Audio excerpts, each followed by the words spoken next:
And we are live. I don't have anything on screen yet for a combination of reasons. First of all, I've decided that, like this is like a good that like Sundays are like a good day for just like playing whatever I want on like. And we are live. I don't have anything on screen yet for. I forgot that I had a copy of the tab open, and so I could like share it. But anyways, that's taken care of. So, as I was saying, I figured that like I might as well just like do a reaction stream and also play a like whatever I want.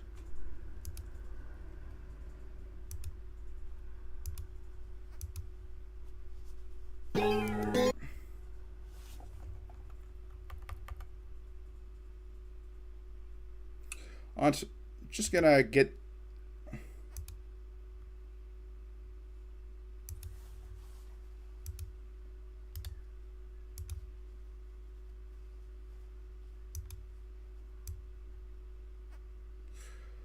I got chat working this time.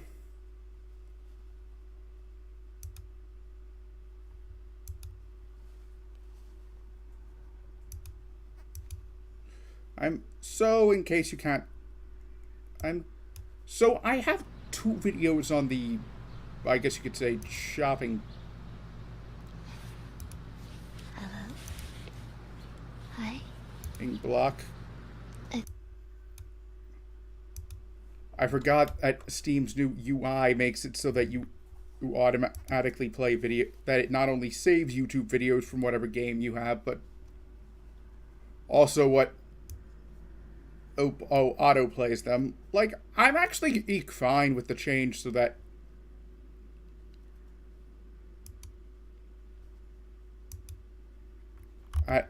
it stays with like the change of keeping things, but not so much like the autoplay. Like, they should at least give me an option. Perhaps they have. Either way, just gonna wait a few more minutes for other people to show up, and also for Factorio to finish loading.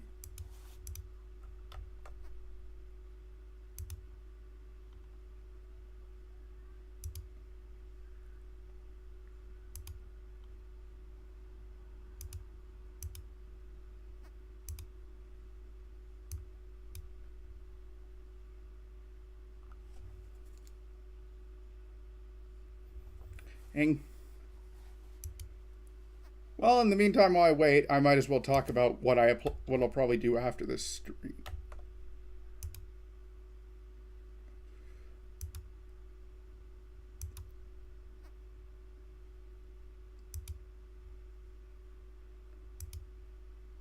stream. There's this like VTuber agency that at the moment doesn't really have anything. That's basically taking auditions in for like future talent. Like, basically they're letting you use your current PNG model, and eventually they'll give you 2D avatars. Like, I highly doubt it's a scam, simply because, well,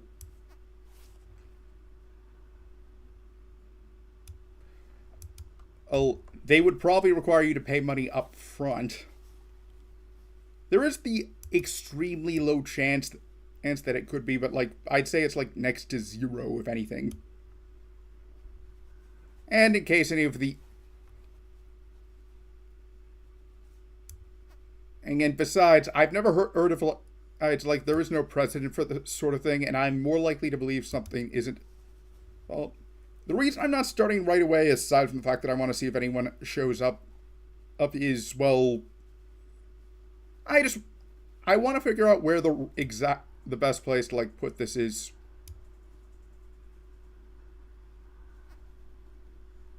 Probably going to be in one of the corners, since unlike, say, Hearts of Iron,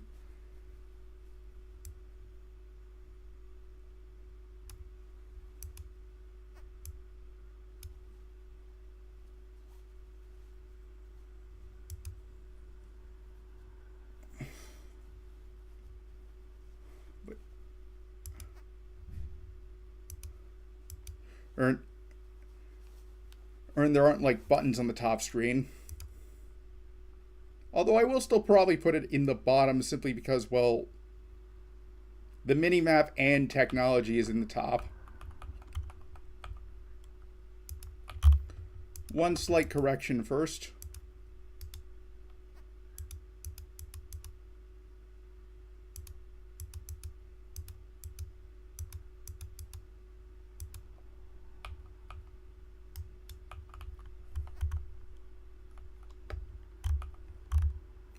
I was using this weapon bandolier mod.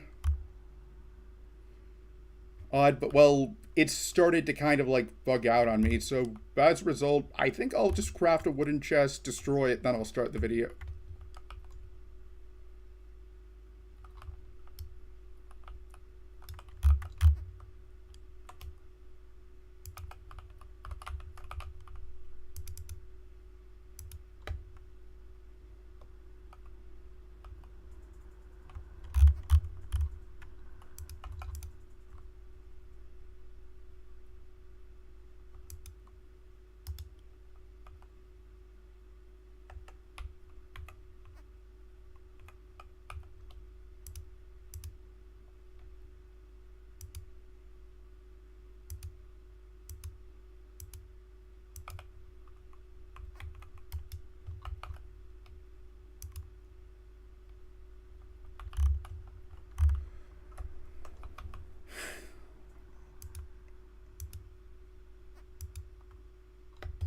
In case you're curious why I had that set up, it was basically an attempt at like making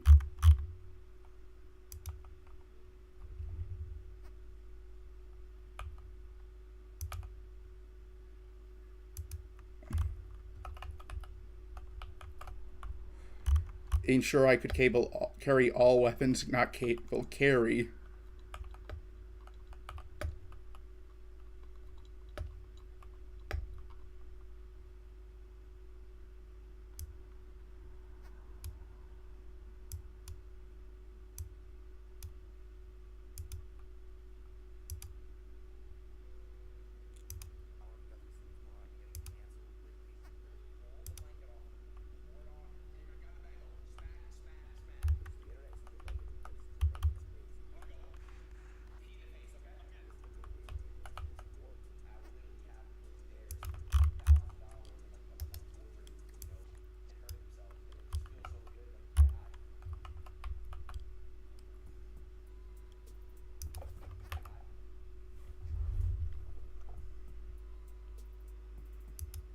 I'm assuming that was Destiny, and to be fair, you really can't just have any, or like, that's the reaction where it was like, just trying to change the subject is what I feel, as opposed to like,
you know, that's one thing I've always found a bit funny about like about people who believe in like racial supremacy.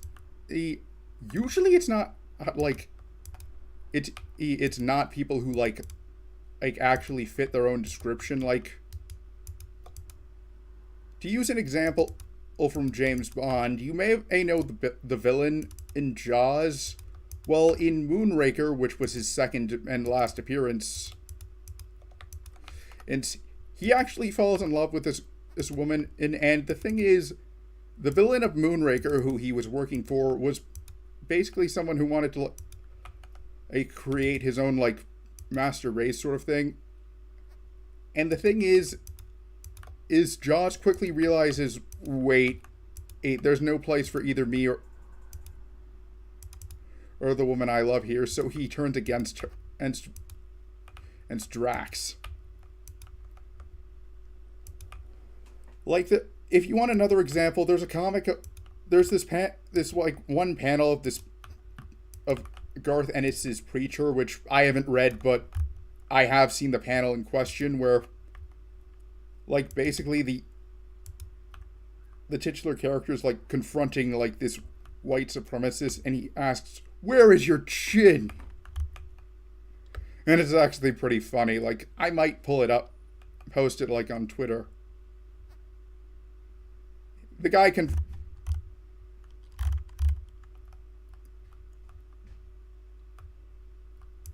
Or if you want an example using a real life person, look up Gavin McInnes.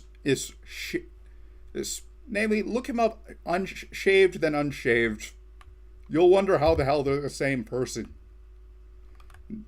But it is a good demonstration of how much a beard can do for a person.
Before you ask, Sneako's not on Kick, he's on Rumble.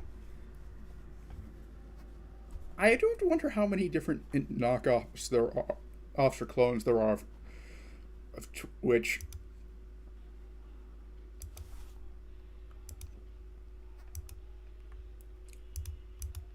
Okay, and also manual reviewer. That music is not something I added. Do not flag this video as hate speech.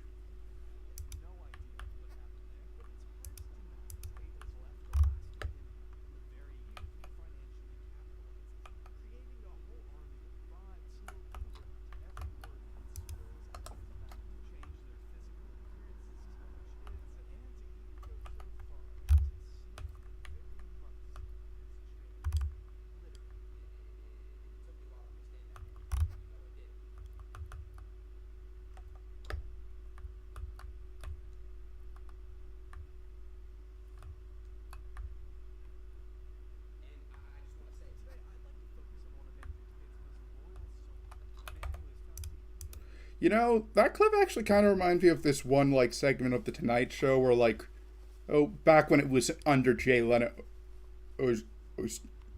when Jay Leno was the host, where basically Ross the intern would, like, go around taking, like, DNA samples from celebrities. I'm pretty sure it was mostly supposed to be a joke, but that feels like that segment taken seriously.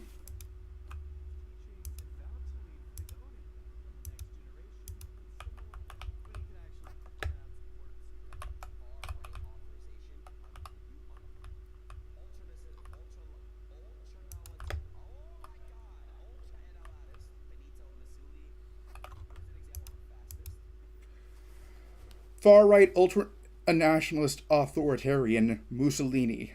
Those are the pronunciations.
Apologies for that. Just had to skip the sponsor. Like, I'm assuming that like it's perfectly acceptable for me to skip the sponsorship.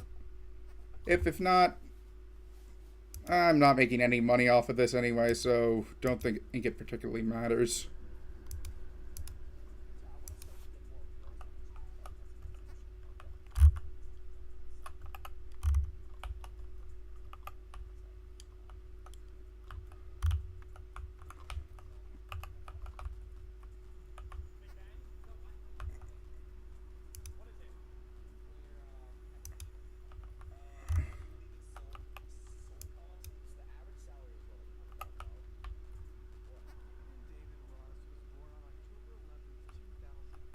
So that's, huh.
You know, funny thing is that I'm actually an exception to this, since my mom, for whatever reason, thought that killing in-game NPCs was the same as killing real ill people. Even though, keep in mind, like the ways you could get about that are ways that are not possible in the real world, unless there's like you have access to like some super secret government tech or something. And even then, I'm pretty sure that like there's some things. Also, I was a Nintendo kid, so like Halo was not really a thing for me.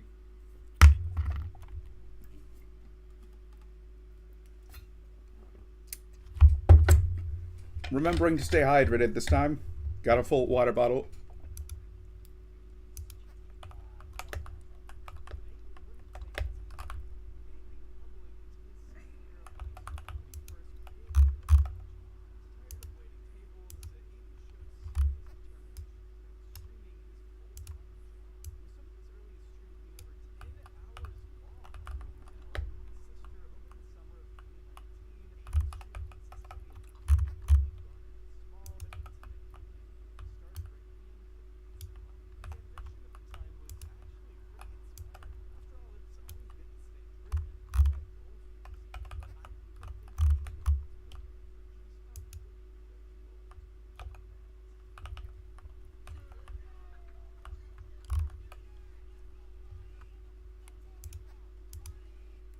You know, I'm fully aware that like most like streamers don't like make enough to like actually make a living. Like I'm fully prepared that like I won't be like Ninja when he was at his peak, or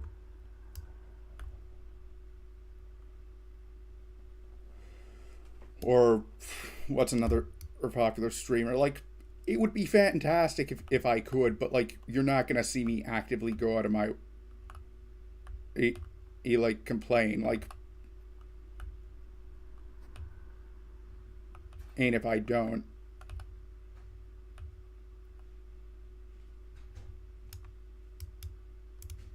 Oh, honestly, what I stream was just for the sake of meeting other people.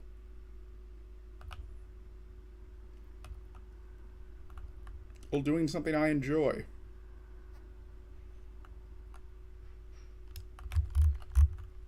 In case you're curious what I'm doing in Factorio right now, I'm basically like trying to like start walling things off. Marked a few areas with borders or so that when I do eventually like revamp my base, I can just like I'll have a lot of space.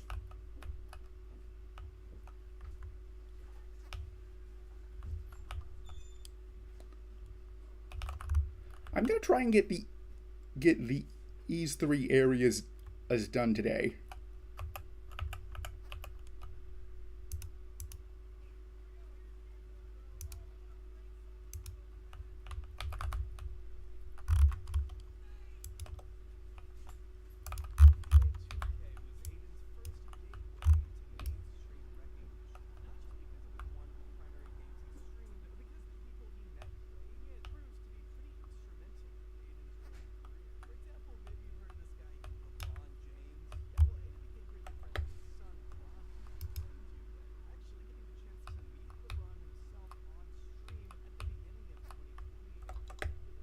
Do you think LeBron knows about what's Aiden's been up to?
You know, that reminds.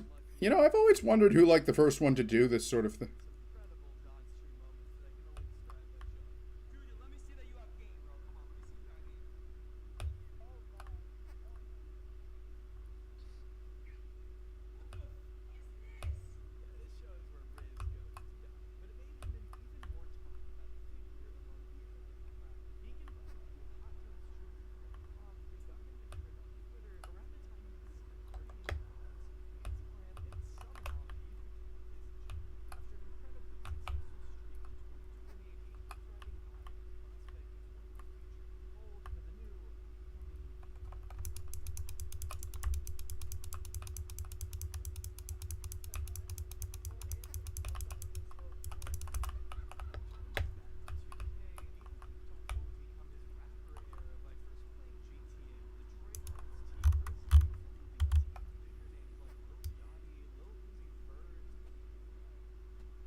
You know, I was wondering if I'd like recognize any of the rappers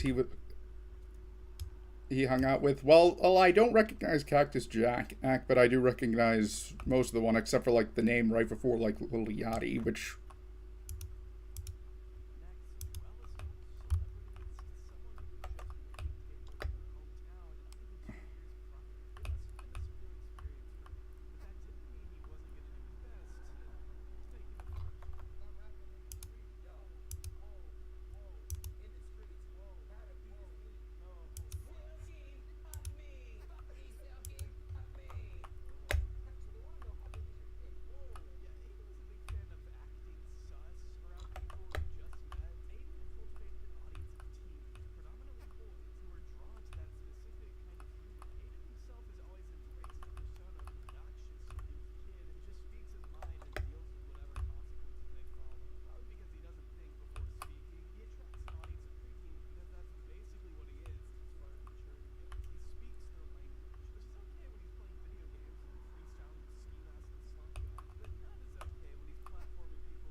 You know, I'm one of those people who believe that dying does not absolve a person of any sins, but I also believe that you should like at least let like a person rest for a few days before or you start talking ill about them. Obviously, there would be some exceptions. Like if I'd been alive when Hitler had offed himself, I probably would have started celebrating the second we got confirmation.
You know what? I'm gonna turn off like autosave.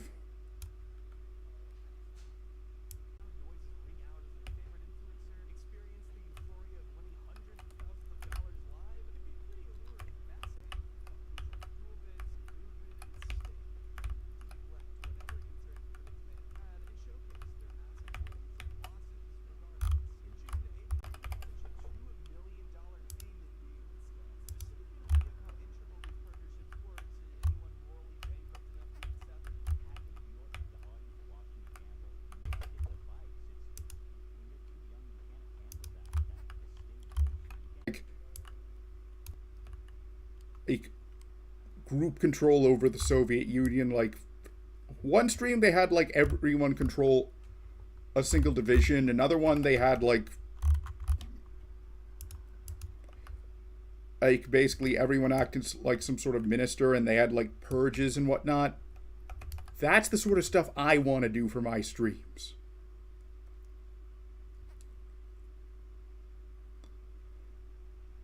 Like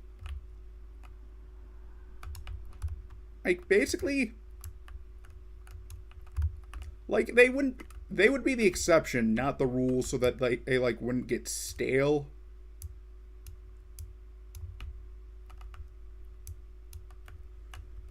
And honestly, it's the main reason why I'm probably going to end up going corporate. I was actually going to like make a short to promote my next Variety Day stream, but I decided against it because, well, I figured it would be best if I like alternated it games like games, and there is a mod that I've wanted it to play for a while that I now have the means to do so legitimately. It's not that I couldn't have obtained the mod in ways of less than questionable means. Rather, it's the game that I would have had a problem obtaining. If you don't know, it's Cursed Halo. If you don't know what that is, look it up. You'll see why I wanted to stream it.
case you're curious what I'm throwing around, those would be poison capsules.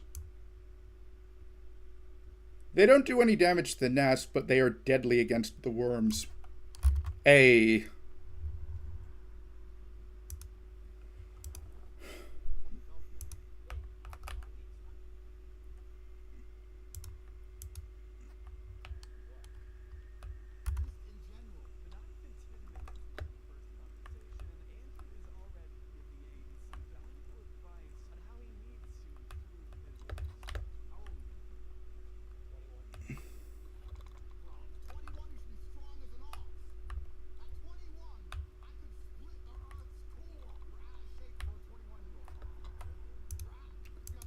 You know, there is an alternate universe where Andrew Tate decided, you know what, instead of becoming a scammer, I'm going to become a motivational speaker.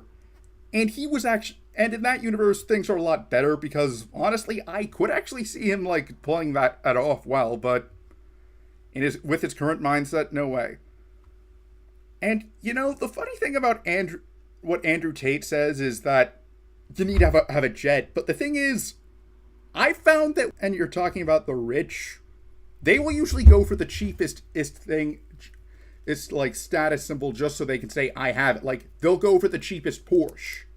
Like, or like, they'll all go for the same yacht. Like, you've probably seen, like, tons of concept sketches of, like, like, really cool designs for yachts. Like, you know what I would do if, like, I don't know, I suddenly got, like, a couple $1 billion? I'd buy a decommissioned warship and refurbish it. Like, that, like, I don't know about you, but, like, if I was a swimsuit model and saw some guy, rolling up in, like, a decked-out destroyer or something, I would go for that guy as opposed to the guy who just has, like, luxury yacht number 1. And, like, Laserpig did a video talking about eating the rich, which, despite the title, is not communist propaganda, which I highly recommend.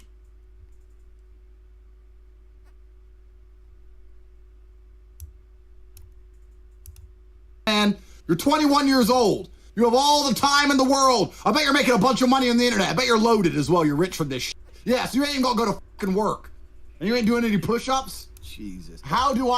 You know, that actually isn't a bad point. I mean, this is a broken clock situation, but, like, if you're rich, I see literally no reason why you shouldn't at least be able to, like, stay relatively in shape. Like, you have the means of just, like, retiring early.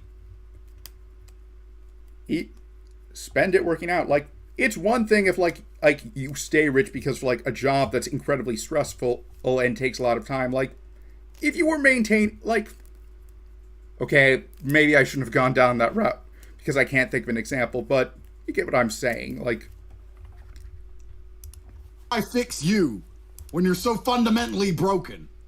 I am? And that right there pretty much encapsulates the criminal levels of dick riding you're about to see. There was just something about Andrew Tate that Aiden found instantly captivating. It's like he was practically tripping over himself in his attempts to make a good first impression, going out of his way to order sparkling water to his house just so Andrew would stay longer. Maybe this is Aiden recognizing what could become one of his biggest streams, or maybe he's genuinely interested in what a friendship with Andrew Tate.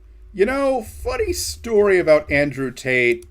There was actually a point in my life, like, back when I was doing a Facebook page admin and I was, like, feeling motionless, where I might have actually bought into his shtick. But I got really lucky thanks to Hearts of Iron 4, and it's not going to go the way you think. See, I watch a lot of streamers of that game, and highlights mostly. And one streamer is Bacoin1, and one of his associates is a guy named Swimmy, who says some rather questionable stuff that makes sense in context.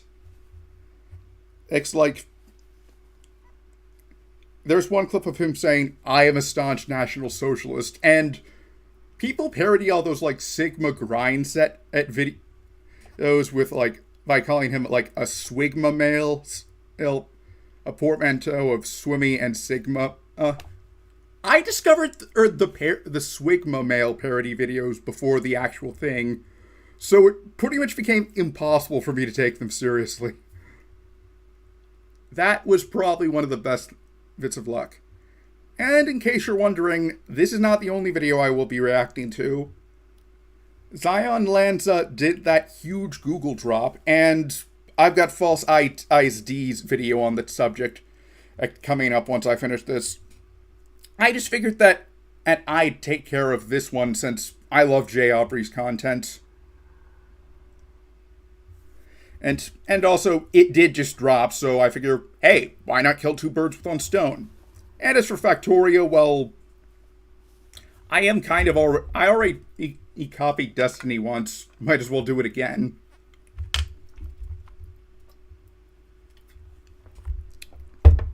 And I am remembering to stay hydrated. I've got this Azur Lane flask with Friedrich der Gross. That's actually how you pronounce that B letter. It's actually supposed to be a double S. So instead of being... So the German word for great is not grob, but rather gross. I hope I pronounced that correctly. Could do for his general well-being, or it's likely a combination of the two. Andrew!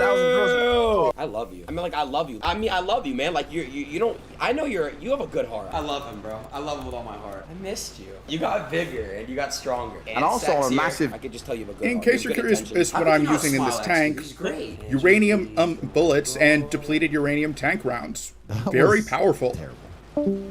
Among the tamer discussions of self-improvement and the importance of having discipline, Andrew brings it home with one of his classic bouts of random misogyny. No, but what would that make you? If you sit around and only do what you feel like doing, what would that make you? I don't know what. Think about it. Okay, let me think about it for a second. If you would only sit around and... I mean, it depends on what the things you would want to do. Like, if what you want to do is... They have a pussy. Oh, I but know the point is... If, like, the thing you want to do is learn a new language and you do that, I'd say that would be a very satisfying use of your time.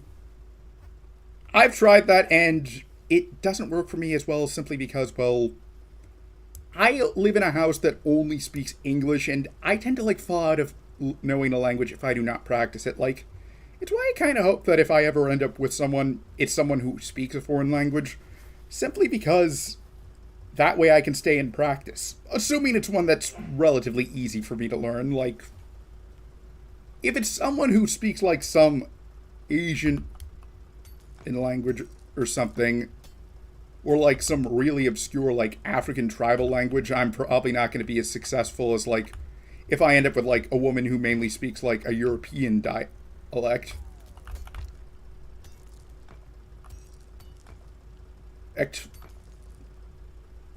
You know, one thing I've actually seen, like, discussed online is that, like, some people suggest, like, that teaching, like, sign language should be mandatory, and it's actually not. And the line of thinking I saw in one particular comment was actually pretty solid. Like, it's only because it makes it easier on deaf people, but also because it's a speechless form of communication, meaning that if you get into a situation with, like, a shooter...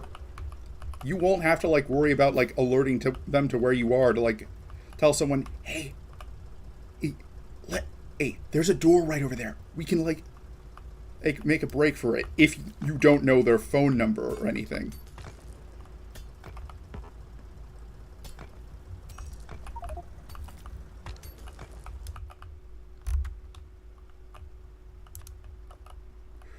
But in other news... I'd actually say that the U.S. has actually done pretty good in the Foreign Relations Department since, aside from, well, everything they've done for Ukraine, they're actually going out of their way to, like, act as a peace broker between Armenia and Azerbaijan.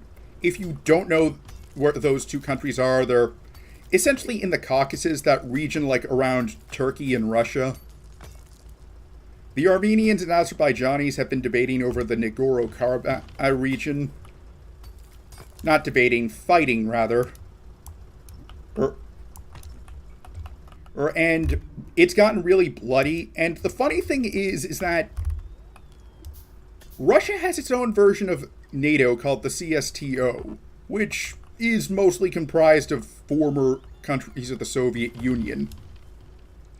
And like the ones who were fully who didn't even gain their independence like from the Soviet Union and also like Belarus and whatnot, because like Kazakhstan, some of the other stands, I forget the exact ones, Azerbaijan and Armenia. Kazakhstan actually left, and the funny thing is that, no wait, Azerbaijan is not part of it now that I think about it.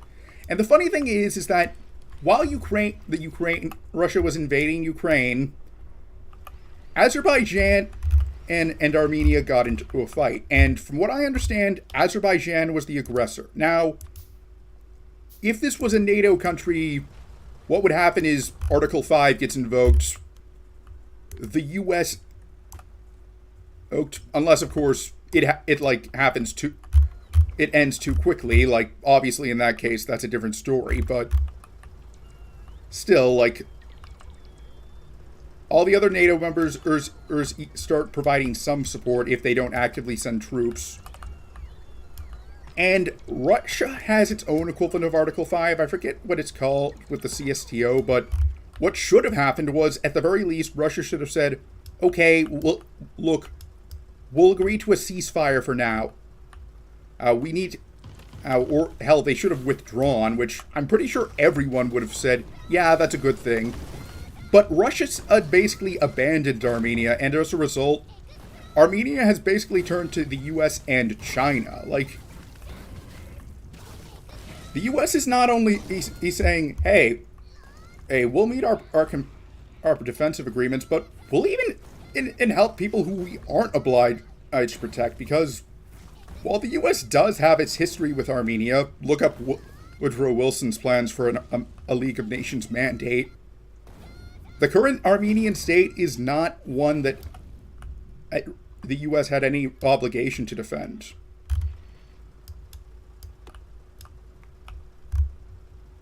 And, like, I'd say when it comes to Europe, the U.S. is actually a force for good. Like, if you want another example, we actually intervened during the Yugoslav wars to stop the Bosnian genocide.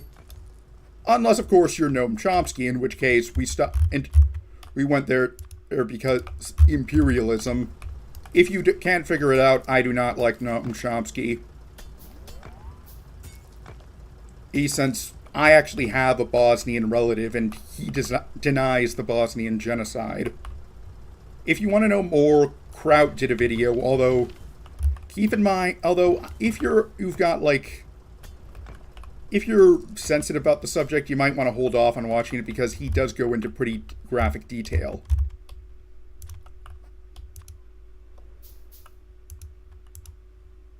Emotionally led Jesus creatures Christ. females are generally emotionally led. When they're happy, they're happy. When they're sad, they're sad. Aiden clearly knows just how insane it is for this guy to be calling women emotional creatures who just sit around all day and let the men do all the heavy lifting. But either for the sake of content or because he's just genuinely slow, Aiden chooses to let that statement go, and in fact, takes it a step further by stating he doesn't think Andrew... You know, there is one clip of Aiden Ross that might not show up on here. If it doesn't, before we move on to the next video, I'll see if I can find it. It involves Destiny. Involves a debate he had with Destiny and a very interesting lie Destiny tricked him into believing. Andrew Tate is a misogynist. A lot of people think that you are a misogynistic person. Now hold on, let me finish. I want to hear it. Tell me why I'm misogynist. No, I don't think you are. I don't think you are, Mr. Tate. I do not think you are.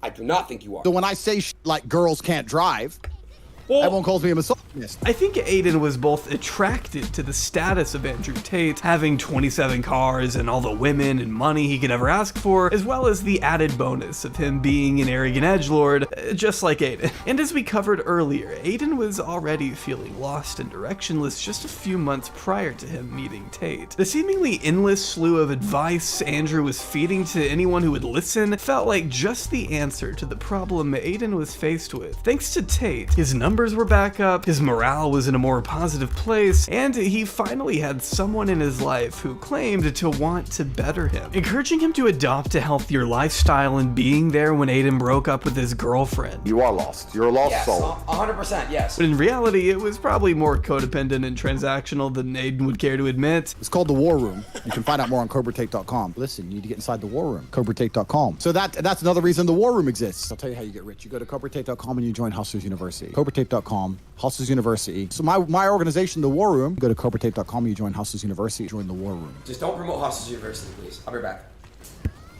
All right, guys. So Hustlers University. But by the end of that year, you can bet that Aiden was sticking by his original promise to meet Tate in person out in Romania. The two streamed together, bonded over cigars, and Aiden finally got a whiff of what Andrew's bare taint smells like. I know I already covered that part, but I just have not gotten over the fact that he genuinely did that. Aiden made his return to America shortly after, where he shaved his head completely bald in honor of his favorite role model and vowed to make some serious changes in his life for the sake of bettering his overall mental state. But then the unthinkable happened. And by that I mean it was entirely thinkable. The Tate brothers getting arrested is the most predictable thing in the world, really. They just got raided and arrested in Romania. Listen, it's over some sexual trafficking. I don't know what to believe. I don't know what's going on. You know, the thing I don't get is Romania is a bit more like on the corrupt side. Like there is some form of corruption in Soviet bloc territories, but if I would have gone to Belarus if I was Andrew Tate, simply because, well, I actually had a friend's dad who went there, and he said things were so corrupt that you literally could not use credit to buy for anything. They had to use cash. Like, this was under the Lukashenko dictatorship, mind you. So, and he is still in power, actually, believe it or not. He's called Europe's last dictator. Admittedly, I question the logic of that statement, and, you know, Putin is still in power, but, like, it's probably because Putin at least, like, took a break from, like, ruling, like, for, like, 4 years or so, from 2008 to 2004, he basically told Dmitry Medvedev, I think it's how you pronounce his name, who's, like, his second in command, okay, I'm gonna step back from the shadows, you are in charge. Just trying to figure out where I put that, like, I have this, like, recipe. Arch.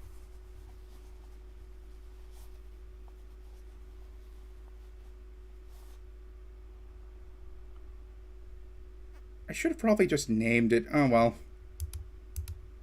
Aiden went into panic mode when he heard the news, and after publishing an emergency press release to his main YouTube channel, it wouldn't be long before Andrew announced that Aiden Ross was one of the very few people allowed to visit him in Romanian prison. Oh man, I woke up to that and I had just the biggest smile on my face. I'm like, oh my god, this is real, this is crazy.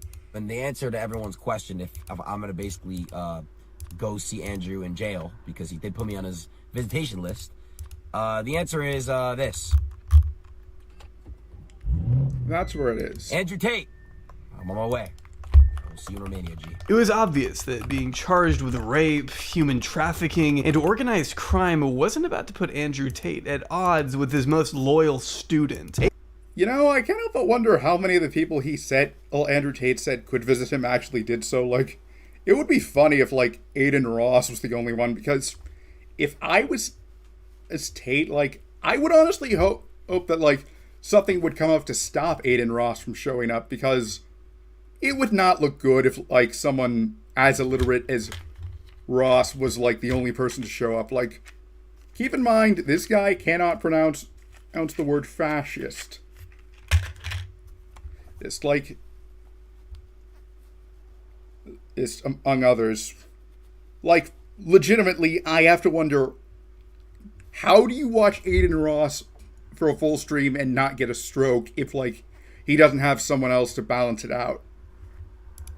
Aiden kicked the meat munching up to 100 by refusing to accept even the slightest possibility that, hey, maybe this guy does suck after all. After being confronted with genuine evidence of Tate bragging about trafficking women across the world to work for his webcam empire for reduced payment, Aiden's response essentially boiled down to, He got women to fall in love with him. Then he flew them out to Romania. Okay. And then he had them Destiny work again. like 15-hour shifts, and then he stole money from them while he had them work. They got a percentage though, and he put them on. So that's like Yeah, but he lied about the percentage he gave them, right? Like, he's on video talking about how he would scam them with their taxes to. You know, the funny thing about this percentage is you can still have a contract that gives you a percentage and still be in an exploitative contract. Like, you may recall, like, the phase and breakup. If you don't know, like, they're essentially collapsing. They were actually listed on the stock market, believe it or not. It was through their collapse that I actually learned that you can pretty much put any corporation on the stock market if you have, like, the paperwork, which means hypothetically HoloLive EN or Nijisanji EN could debut on the stock market.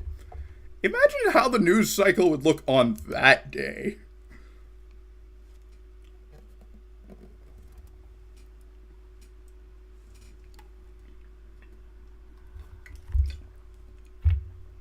Like, do you think that CNBC would have, like, Jim Cramer or get a VTuber model or something to talk about it?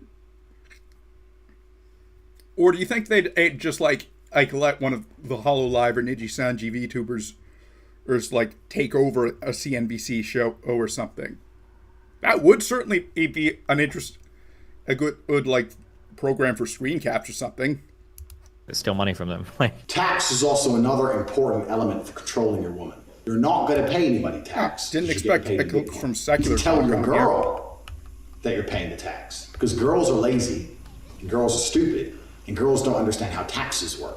And you're like, oh, okay, yeah, we've made this much money, but I'm going to pay the tax to make sure we don't get in trouble. It allows you to pay her a smaller percent. So I used to pay my girls 30%. So for every $10,000 they made, I'd give them 3, and I'd keep 7. They thought they were on 50%, and I said that the disparity is because of taxes. If they say, why is it 50-50? I'm the one who knows what he's doing. I'm the one with the knowledge. I'm the da-da-da-da-da-da. Shut the f*** up. Go online. Print out some tax forms. I used to do this all the time. I used to print out some random tax forms and say, yeah, sign here, sign this. What is it? It's for the tax. You want to pay the tax or not? Throw them away afterwards. But they think something's happening. Something real's happening. Nothing's happening besides me getting rich, bitch. I mean, he's a businessman. in fact, he was practically blaming the women for being ungrateful of the money and fame they were This is given how I by like to being display my effectively space forced to base, work for the these Tate delivery brothers against their cannons. will. She still gets 30%. Still They're very, hooked up very. to the And she was making what, signal $0 transmitter, to which what, making basically thousands a counts month? out, checks how much of a How could certain you item complain? anyone It's not has. like these women needed to be tied up and held at gunpoint for Tate's business model to resemble forced labor. She's not tied with ropes and chains. Hey, like, hey, wait, do you think that grown women can't get pimped out? Do you think that grown women can't be victims of trafficking? brother, everyone has their own mind, and at the end of the day, everyone has their own mind, everyone has their own beliefs, and it's not like he was literally grabbing her, tying her up with a gun to her head. The girl obviously flew out there, knowing what was going on. Like, there's no secret to it. Yeah, but she obviously didn't know what was going on. If there was no secret, then he would have just said, hey, do you want to come to Romania and work with my trafficking business? But he didn't do that. He said, hey, come to Romania, let's get married, I love you. And then he got them to work after lying to them about that for sex work. That's I sex disabled trafficking. autosave because of how long it takes. and this Aiden's is what I walnut-sized get. brain just isn't capable of comprehending that even now that the Tates have been released from prison and placed on house arrest, that they could possibly still be bad, dangerous people. Remember, the whole reason he moved to Romania was for the relaxed legal system. One of the things that makes Andrew Tate so slimy is that he mixes non-controversial and sometimes even decent surface-level takes about procrastinating or motivation or whatever with blatant sexism and inaccurate stereotypes about an entire group of people. He may try to sell the idea that he's a positive role model, but the information he's feeding kids will always be through the lens of a self-admitted human trafficker. Aiden isn't just using Tate's motivational words to get into shape, he's pushing his infatuation with this man to the absolute limit, humanizing him in a way that coaxes otherwise uneducated children into digesting a skewed outlook on women and masculinity. Aiden refuses refuses to recognize the obvious pitfalls of Andrew Tate, stupidly making him out to be some chill guy who occasionally says something out of pocket as a joke. But this approach only perpetuates the very hatred Aiden pretends to stand against. And as of now, he's either too dense or willfully ignorant to see it. Aiden Ross,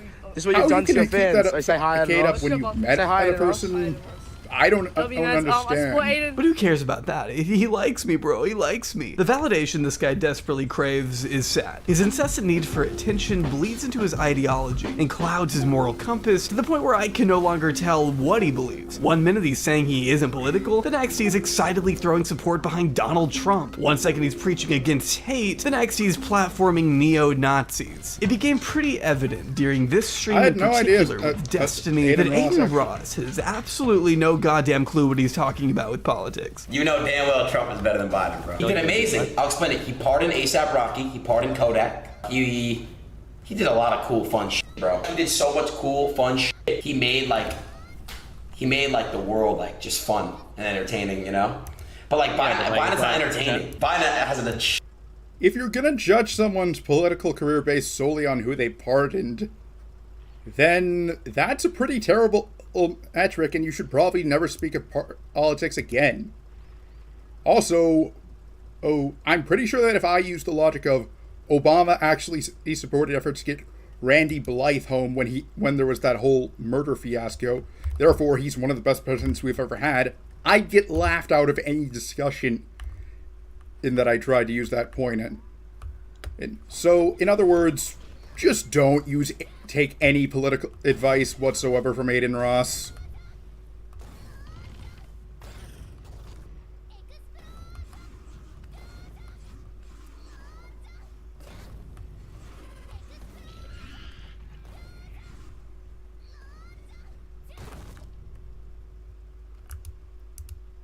Raise the inflation, and he like barely can formulate a sentence. Okay. Employment rate was at an all-time high when Donnie was in office. I mean, employment rates have been pretty crazy for the past like year in the United States now too, right? No. Do you even know what like the unemployment rate is, or what it should be? No, I don't. But I know that like based off of my information that I've heard and seen that sources trust me. I mean, I don't know how to argue with based on information you feel like you've heard and you've seen. Yet he's remained persistent in regurgitating culture war nonsense because it stirs the exact kind of negative attention he thrives off. And the grand irony is that it works. I mean, I'm here talking about it right now. Over 70 million impressions on a single tweet is a mind-blowing metric. Even he admits it. Bro, can I tell you guys how crazy that is? There were 73 million views on this tweet. Like, bro, like that is really fucking crazy. But he's not saying any of this stuff because of an underlying ideology he cares about. Give me 3 reasons why Trump is better than Biden. I'm not saying you're wrong. I just want to know if you're actually talking and you're not just a bot repeating First of all, what happened with abortion is ridiculous. You should not be able to tell a woman what to do with her body. That's first of all. That's a woman's body. You think you're so brain dead. You're so brain dead. Wait, you think Biden was the one that wanted abortion to be? That's what you think? That's He's a like president. that's how that works. He's a president. He can, you know what I'm saying? He can not ban it. What do you mean? Alright, bro. As it's hard to tell whether or not he holds any strong political convictions one way or the other. The problem is that he's involving himself in a world he just doesn't understand. Such reactionary talking points have been around for years, but only sound edgy to Aiden because of his criminally shallow understanding of politics. He seems to think that regurgitating something you'd hear out of your 80-year-old senile grandfather is somehow epic and based, when all he's doing is reinforcing the narrow, outdated framework that Western society is quite literally built upon. It's not new wave or edgy to say something that people have been saying since the dawn of time. Being on the opposite side of progress is the least edgy thing you can do. It's just annoying, honestly. So all you guys that get to pick your pronouns, my pronouns is /them. I'm gonna call you either a guy or a girl. I don't know if you've ever met a non-binary person, but they do exist, so maybe get with the fucking times, I don't know. He's in way too over his head. And it doesn't just stop and end with a tweet about there being 2 genders, when he had repeatedly involved himself with self-described white nationalist Nick Fuentes, a simp for fascism who's advocated for a white ethno-state in between his efforts to assist Kanye West's 2024 campaign for president, which I know is kind of a loaded sentence, but as Aiden inched closer to an interview with Kanye around the time he was making headlines for his anti-Semitic comments, Aiden called off the stream after an argument between the two on a private phone call devolved into Kanye telling Aiden, quote, Fun fact, this was actually the first time I ever heard of Aiden Ross.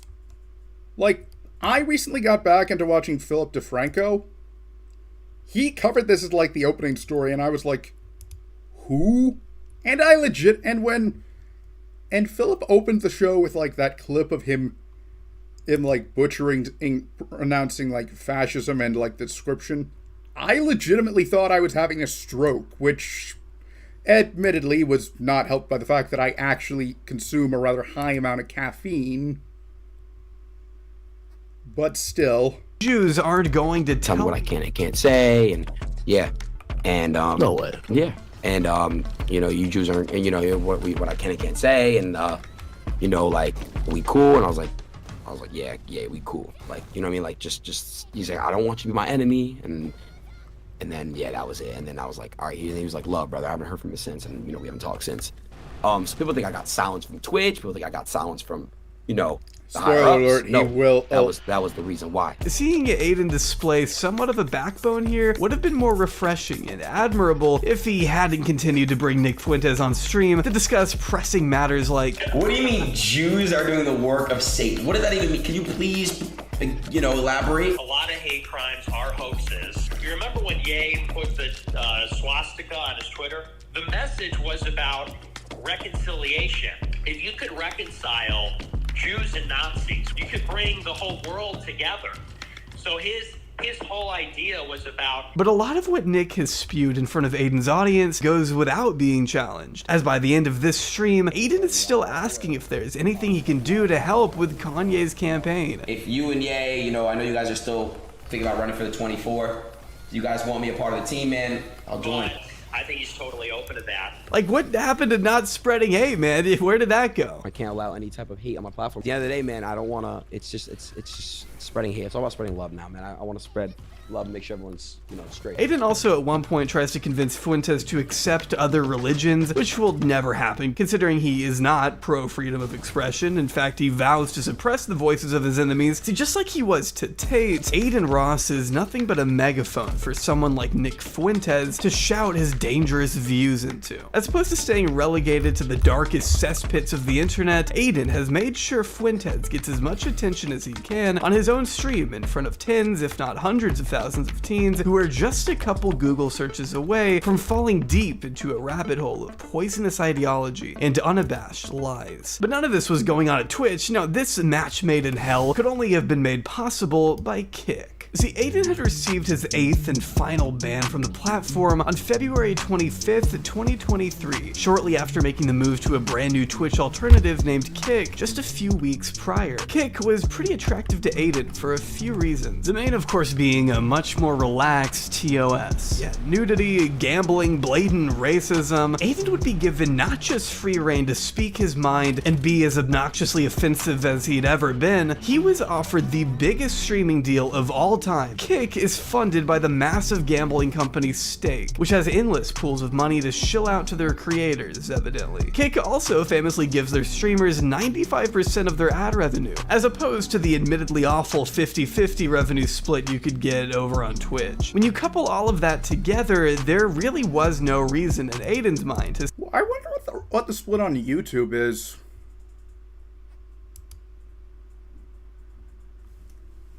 I'm actually gonna look that up on my phone.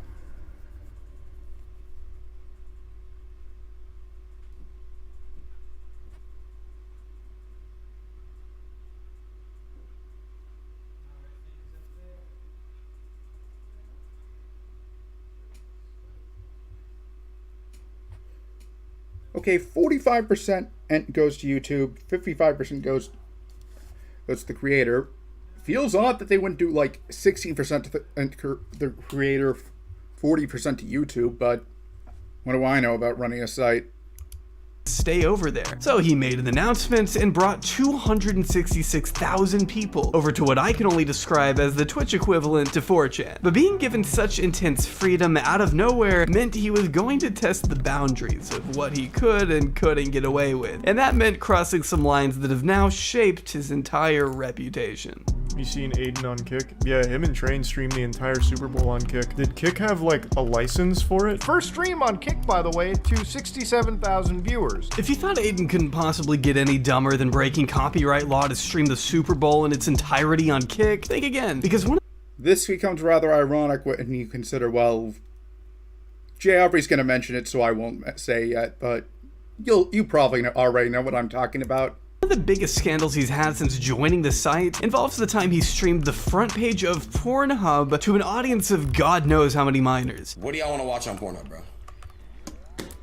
This is something I would expect of like a Spike TV parody on. I don't support porn. Mockumentary on streamers, not an actual thing.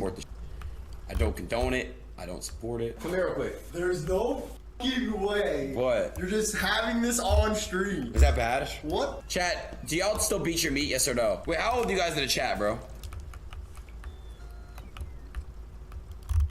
Jesus. I didn't know that. It doesn't even make sense why he would do this. After being so critical of hot tub streamers, I think hot tub streaming should be banned from Twitch.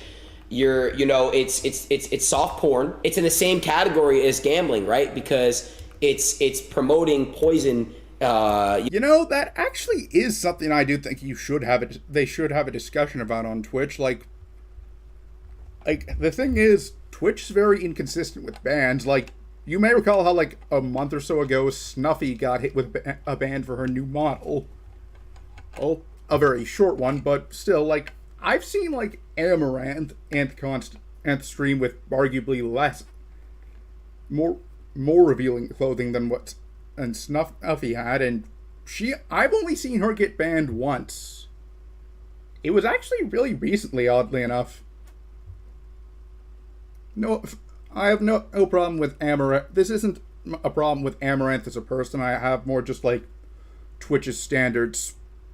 I do feel there should be some age verification for it, but I'm hesitant to say ban it outright.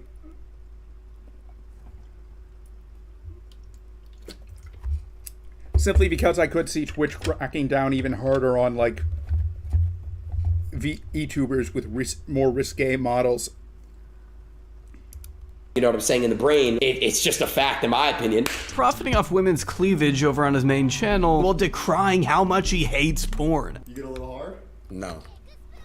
Feel it. But at least Aiden sobered up and apologized for the hypocrisy after the fact, only to start paying people to do sadistic things to themselves and family members on camera in front of tens of thousands and a panel of Aiden and his friends, which included the creator by the name of Neon, who among such awesome moments like being outwardly racist to a group of black kids on Omegle, once faked his own death and lied about having brain cancer for attention, in case you wanted to know the kind of crowd Aiden associates with these days. Listen, you're gonna take that pat and say, wake up! And go smack, smack, smack, okay? What did you say? Spit on her, bro. Okay. Go back in the room. Katie, stop. In one stream, Aiden pays a viewer to splash what looks like some strange, yellowish liquid on their sleeping sister before hitting the wall with a baseball bat to wake her up. In another, Aiden can be seen paying a viewer $25,000 to shave his head bald and pepper spray his eyes, while another dare got one of his fans fired from their job. Another fan was dared to steal and smash the phone of his sister on camera, but was paid less since he didn't show enough dedication. I'm gonna still give you 5, and just all you have to do is just get her a new phone out of that and get her a new TV, and then you get to keep the rest. One guy was asked by Aiden to pee on his brother, and when he learned his brother was a Hassan fan, he offered a $20K payout to slit his throat. In Minecraft, of course. He doesn't know what like live streaming is? Yeah, no, he knows what that is, but he doesn't know who you are. He watches fucking Lasan. Oh my god, this is even more pissed. Look at his attachment, Toby. I know. Yes! No, listen, he's a zombie? Bro, if you slit his throat, I think I'll give you 20K. No! I'm kidding. You know, if you really were going to be serious, I would at least expect a 6-figure payout if you really were going to hey, but like, that should have gotten him banned from Kick. Like, seriously, if I ever get to the point where Kick's like offering like me a contract, I know I've said at like I would go over, but like that would be like if like the site improves. Like, assuming the site like didn't improve, I would tell them, hey, you need to put Aiden Ross on thin ice, and if he does anything like this, can him.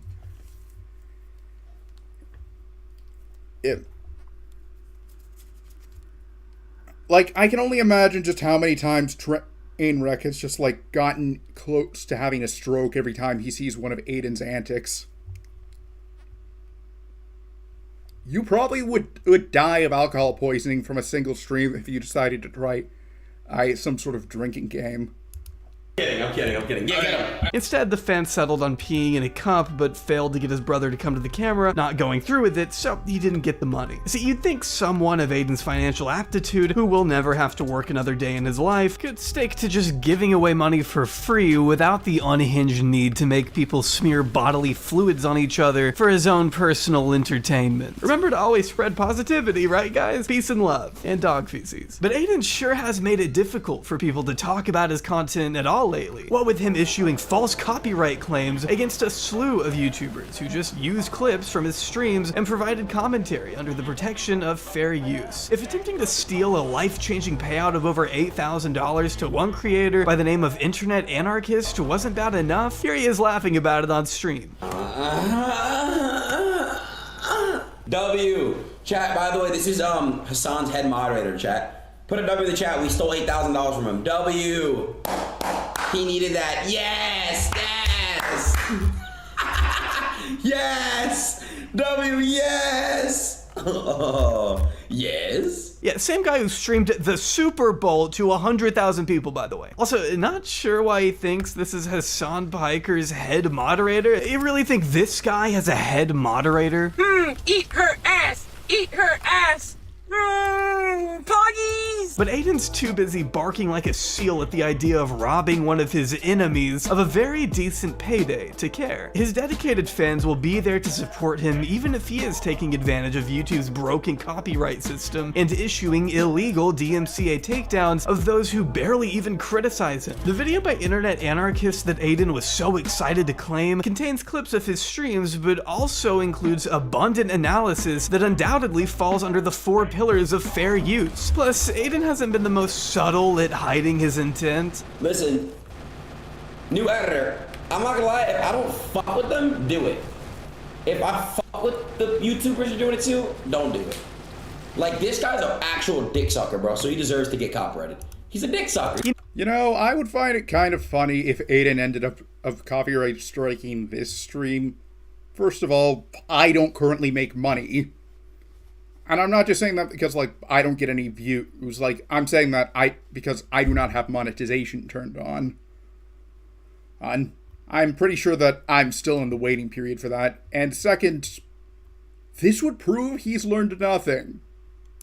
He knows it's wrong, and he doesn't care. This guy's encouraging his editor to abuse the copyright system if it's a person he doesn't like, because they hurt his feelings. If that isn't the weakest, soyest shit you've ever seen, I don't know what is. It's also very funny timing that Aiden dropped the claim on one video hours after this post began making the rounds on Twitter. A tweet from the Act Man almost hinting at some kind of litigation in the class action variety, I wonder. Who am I to speculate, right? Now, while I am... If you're wondering what connection the Act Man has, the Act Man actually had like his own copyright kerfuffle, with Quantum TV over the latter making a takedown in a review of Elden Ring that was posted on YouTube. Like, I cannot say if I think Elden Ring is a good or a bad game because, well, I haven't played it. Like, I want Sekiro to be my introduction to the whole Soulsborne genre. What happened was that at a small creator by the name of Mischief, did like an analysis, Quantum false copyright struck it. Then basically the Streisand effect kicked in, and, well, a lot of other bigger creators started coming to Mischief's aid, including the Act Man. And the thing is, Quantum TV, I almost said the Act Man, was recently arrested for domestic violence and is apparently getting divorced. which is not how I would have expected that saga to end, but is kind of karmatic for Quantum TV, since he actually was ban evading. That's an entire rabbit hole that I don't really feel like diving into on this particular stream. But it is something to check out if you have time. Hopeful Aiden comes around on this and releases all the other claims. It doesn't mean he will. But at this point, enough people have been affected that I wouldn't completely discount the idea that it does go to court, if in which he may need to take on a couple more gambling sponsors to cover all those legal fees. If I painted my nails, did my makeup, and basically never told you guys to get in the gym and do push-ups, and I had blue hair, I would be on Twitch right now. Facts or cap? Be honest. It's facts. You know, funny story about that. You know who else has blue hair? Destiny. And he's banned on Twitch. I'm not sure why, but either way, like, that... Destiny is actually streaming on Kick. I have a Kick account simply because there is the tiny possibility the site could get better and I might, like, alternate, but... Destiny is the only person I've actually found that I would say has good content on Kick. Feels odd that you'd think that there'd be at least a few other creators of a decent size that I'd like. Admittedly, I try and minimize my exposure to that site, but still. If I basically had a different approach and I wasn't looking as a threat and I wasn't so controversial. Controversial, yeah. Alright, really? You gotta correct me? Really, dude? Aiden loves to play up his stupidity, but it's important not to downplay the damage he inflicts regardless of his ignorance. From stealing money from people he doesn't like, to drooling over a bald human trafficker, hosting racist and sadistic torture streams, and joking about killing trans and non-binary people, Aiden's kinda done it all. Bro, I'm telling you guys, bro, this past month has been a really bad month for me, bro. My mental's been super bro. The controversial era is over with, bro. It's done. I'm done with the controversial era, bro. It's done. And while he insists his controversial days are all behind him, I have a hard time taking his word at face value, considering this was all before he abused the copyright system and laughed about robbing someone. He hasn't really proven to be the most reliable, trustworthy guy over the years, I'm sorry to say. I can't allow any type of hate on my platform. It's all about spreading love now, man. I want to spread love. If his goal is to build a community on love and acceptance, he's done a pretty shit job at it so far. Sadism, torture, and intolerance have plagued his streams since the day he met his role model. And I think if he ever does want to change, he'll need to do some serious reevaluating. His platform is just too massive for him to continue being this ignorant and irresponsible with it. Introducing countless young fans to dangerous ideals does way more damage than I think Aiden realizes. He needs to genuinely grow up and move on from this corrosive phase of his life before things manage to get even worse. Otherwise, I'm afraid the prospect of Aiden Ross becoming just another Sneeko could be cemented as his permanent legacy.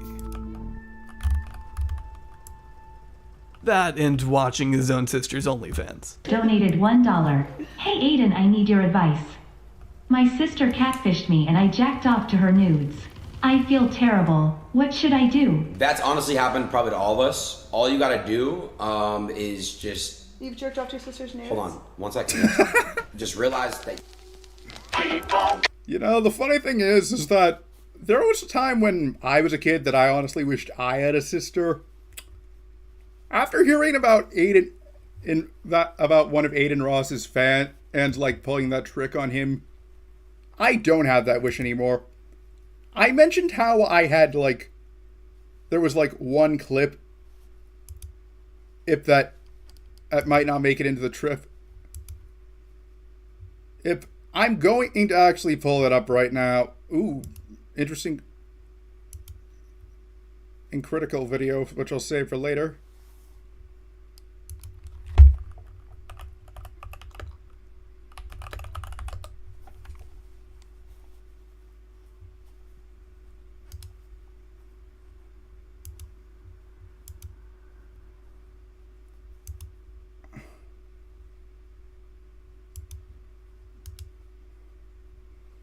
There was one thing I'm honestly kind of disappointed that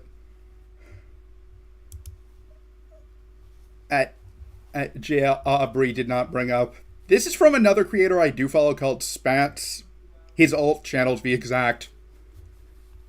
I'm not playing the full video because I only want to show one particular clip, but but in this clip, Destiny manages to trick Aiden Ross into believing something very obviously false. OnlyFans in the Mein Kampf. It's different, bro. You're comparing Hitler to Tate. Come on. Well, it was interesting because I think there's a quote from Hitler saying OnlyFans is the second Holocaust, and he said that before he even did the first one. So I'm sure you'd agree with that at least, right? Wait, Hitler said OnlyFans the Holocaust? The second Holocaust. How did Hitler know? How did Hitler know? Yeah, I know. That's crazy, huh? Just because Hitler might have said a couple good things doesn't mean that Hitler's a good guy, right? Same thing with Aiden, or not Aiden. Same thing with Andrew Tate. I'm sure that Andrew Tate. You can tell that Destiny is a good debater because he was able to keep such a straight face. Like, he only he slipped up because, well, when he almost confused Andrew Tate and Aiden Ross. Which, to be fair, they do have very similar ideologies. Fuck, there's a second Mein Kampf? Yeah, but he'd written it. There was only one version because he'd written it when he was in that fucking bunker before he killed himself. Yeah, damn. Yeah. That's crazy. He actually believed that. Did he go to any school? Okay, let's talk about the next video. Welcome to. If you don't know, ooh, Zion's new channel is literally the first comment on this. I'll be sure to subscribe. Anyways, I'm sure you're probably aware of what happened to Zion Lanza. I'm not familiar with the exact details, but I know like she was terminated in a really like public way. I was very wary about like joining Nijisanji beforehand, mainly because, well, I would love to do a collab with Kason one day. And from what I understand, like, they've banned that, meaning I'd essentially have to like have like an alternate identity. But the problem is, if I was to like have a smaller or alternate VTuber identity to do said collab with, I could not promote it. And unless I was like really saying like, hey, you should, my friend is doing a collab with Kason. But unless I was to use like a voice changer, it would be really obvious I was pretending to be my own friend. Man, that would probably get me terminated as well.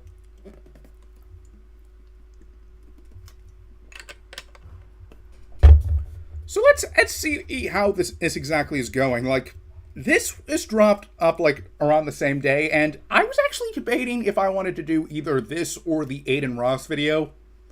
I decided, hey, I've got both. Time for both. Why not?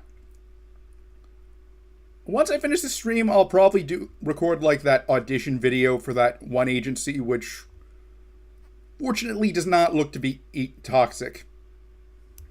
Episode 500 of Things VTubers Say. As today, once again, we return to talking about Nijisanji. Specifically, Nijisanji English, the VTuber agency that once counted Zion Lanza as a part of their roster. But as you may recall, back on February 8th of this year, I placed her on a temporary suspension, at that time giving 3 bullet-pointed reasons, and then a month later, on March 10th, issuing out this notice of her termination, alongside 12 reasons as to why they made that decision, also all bullet pointed. Later that same day, we would hear from her fellow ex-Wave mates, taking to stream one after another like a non-stop drip feed, beginning with Kodaka Torihime, then Meliko Kyoran, further Hex Haywire, and lastly, later that day, Fair Vermilion, the only one of that wave, that being X-Soleil, who did not talk on the matter, was Doppio Dropside. But days later, another Nijisanji English talent, Finata Ryagu, would also talk on the matter unprompted during an entirely different stream of her own. But now, finally, 2 months later, we've properly heard from Zion Lanza herself, but not from her Nijisanji account, oh no, but instead from her prior life account. As before her time in Nijisanji, she was known as Sayu Akami, who very much specialized in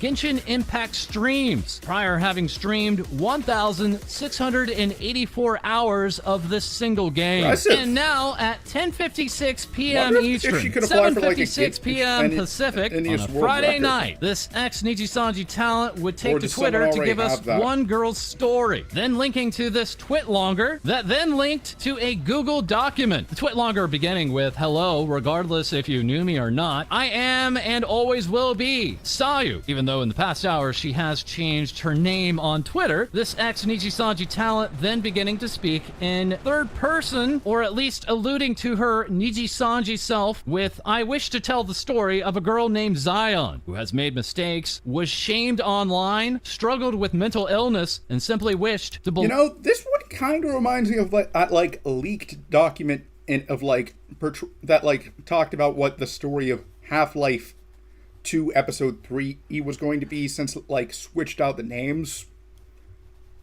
I only bring that up because, well, the funny thing is that happened before Half-Life Alyx was announced. So it's pretty obvious that Valve has decided to change the story. Unfortunately, that's something similar is not going to happen here unless like a gigantic shakeup happens at Niji Sanji.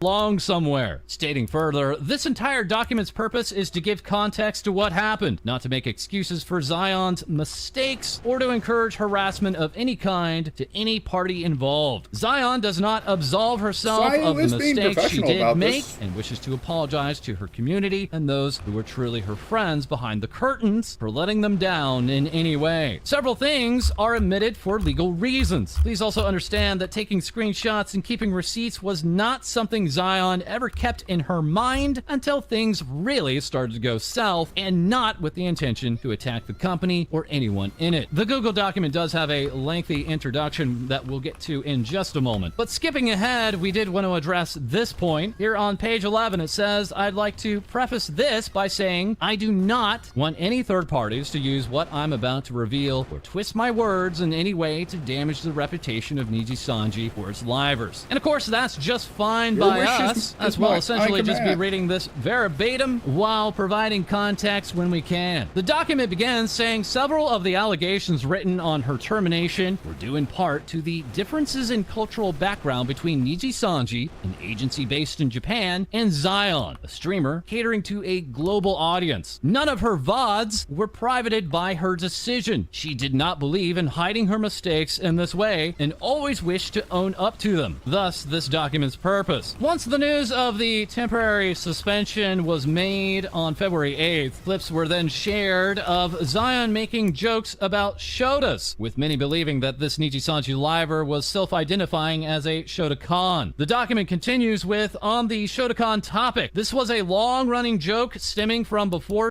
You know, if I ever go corporate, I think one thing I will request is when I go corporate, I do plan on doing so.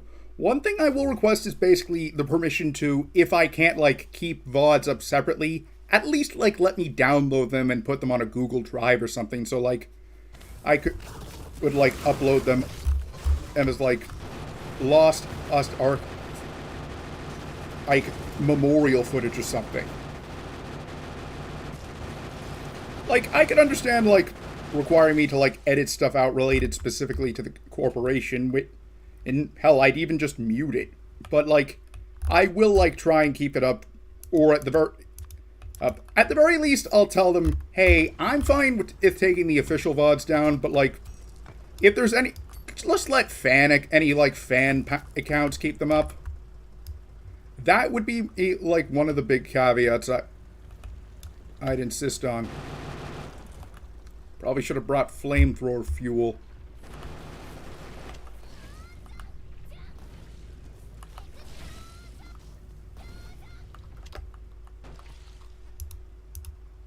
She was Zion, coming from her origins as mainly a Genshin Impact streamer. Those who do not play Genshin, that would be me, and maybe only me, wouldn't know this. But in the game, several of the meta units were characters that had the appearance of young boys. They were mostly expressed to be quite old, such as one being several thousand years old, another being 18 plus, and the ones that were 17, regarding them, Zion has never made any sort of implication towards them. This document clarifying further, she She is not at all attracted to them in any sexual way and is appalled at the idea. Niji Sanji also never brought this up as an issue throughout the course of her employment. So once again, Niji Sanji English never brought up the issue of Shotas. The document also makes clear that Zion agreed that separating would be the best for both sides, but the parties were not able to reach an agreement on a joint statement while attempting to argue for.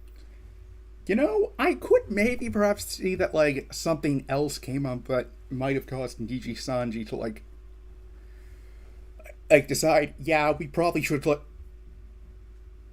comb through our content more. But the thing is, in that case, I would have said the correct thing would have been just, like, send out, like, a company-wide email and say, like, hey, don't tell any more jokes of this sort of thing. Like, we'll let the past slide, just keep this in mind going forward. Or, hell, maybe even, and just, like, say, if you, we'll even edit out like, any previous jokes you've made if you want to, or don't want to do it yourself. Like, as long as they, like, gave some sort of, like, accommodation in that case, I would have said it would have been fair, but that's obviously not what happened.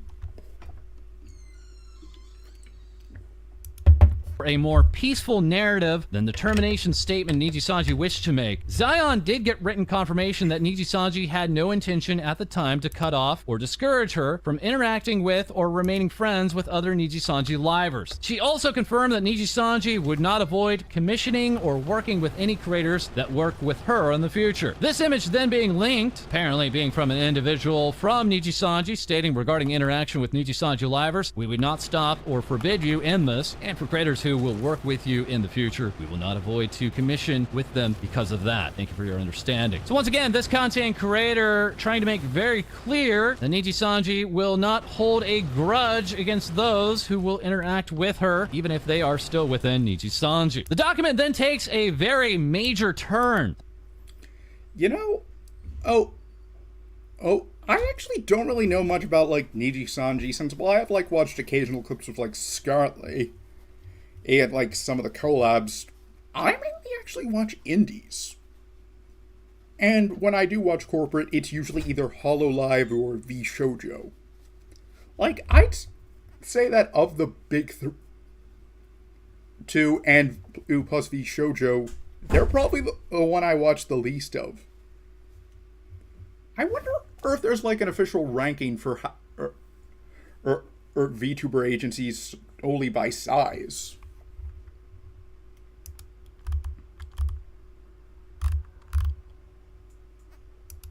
Talking about the topic regarding the harassment and doxing of Zion, stating she has been doxed down to a home address, name, and face by those expressing malicious intent. And this being the primary reason why we have, up until this very moment, not talked about this particular ex-Niji Sanji talent.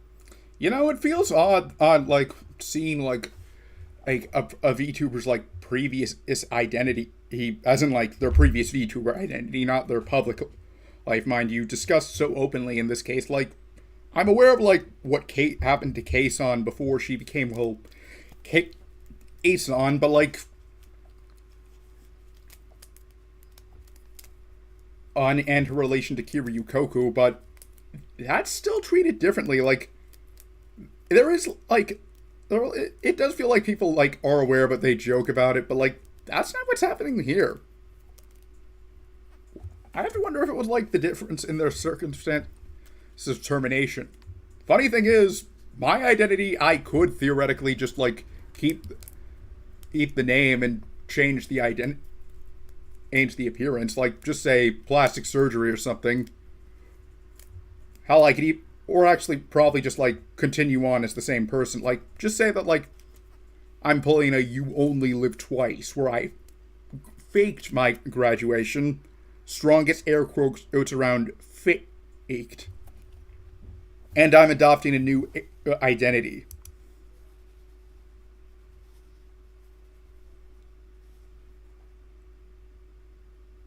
Yeah, I've pretty much abandoned any desire to go to Niji Sanji.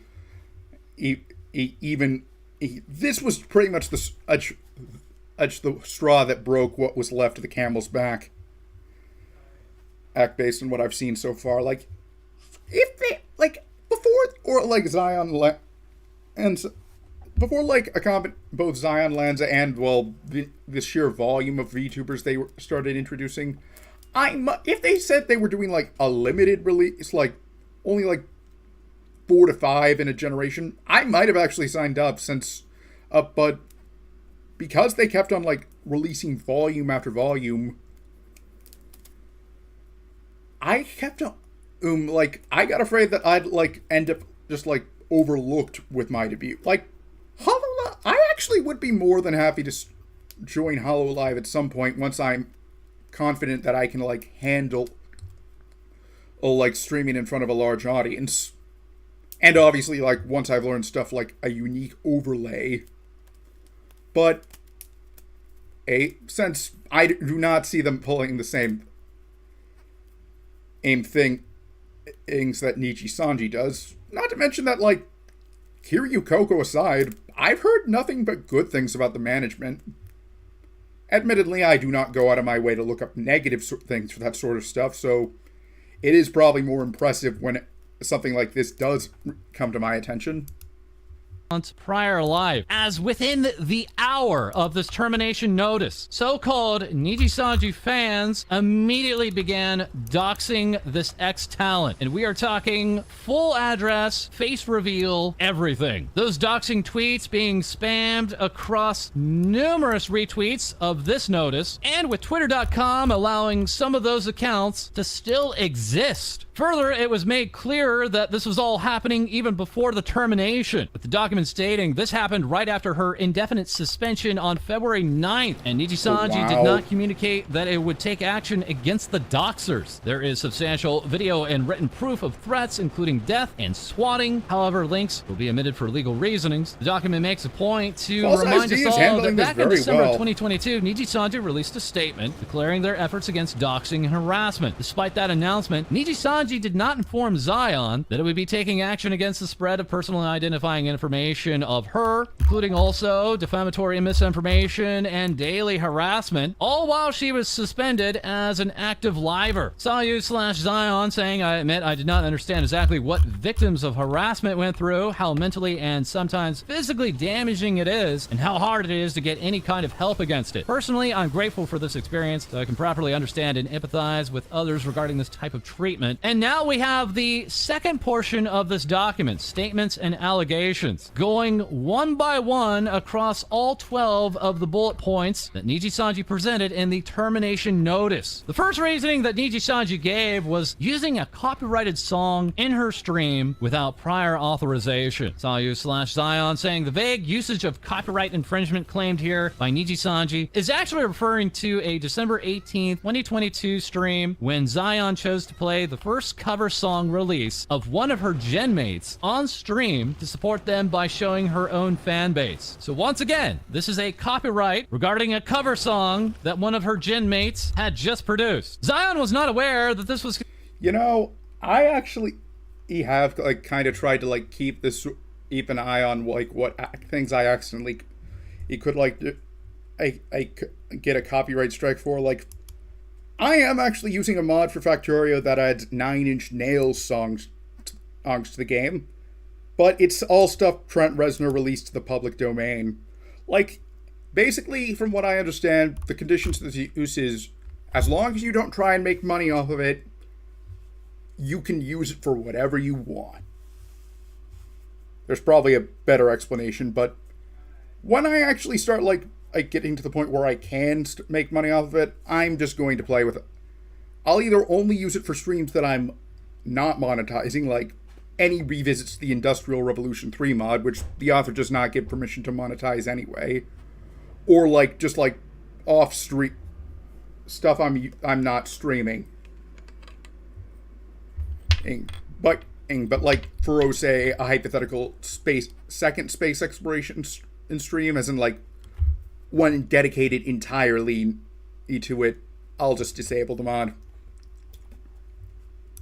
considered a breach of copyright and was corrected by staff and told to request specific permission for this in the future. Zion did agree to this and apologized thusly for her mistake. However, this still remained on her record, as once again evidenced in the official termination notice, and was also one of the reasons for her first suspension during New Year's, that we'll refer to as the quote-unquote New Year's suspension. So yeah, just to back up for just a moment, this particular talent said they were going on a break. This all occurring around the New Year's time of the year. But as Niji Sanji had admitted for the first time ever in their termination notice, this was actually a suspension, saying in order for Zion to reflect on her actions, we suspended her streaming activities in January 2023. At that time, confirming that yes, Niji Sanji does issue stealth suspensions, now leading to massive speculation about any break of any Niji Sanji talent, whether it is legitimate or actually a suspension.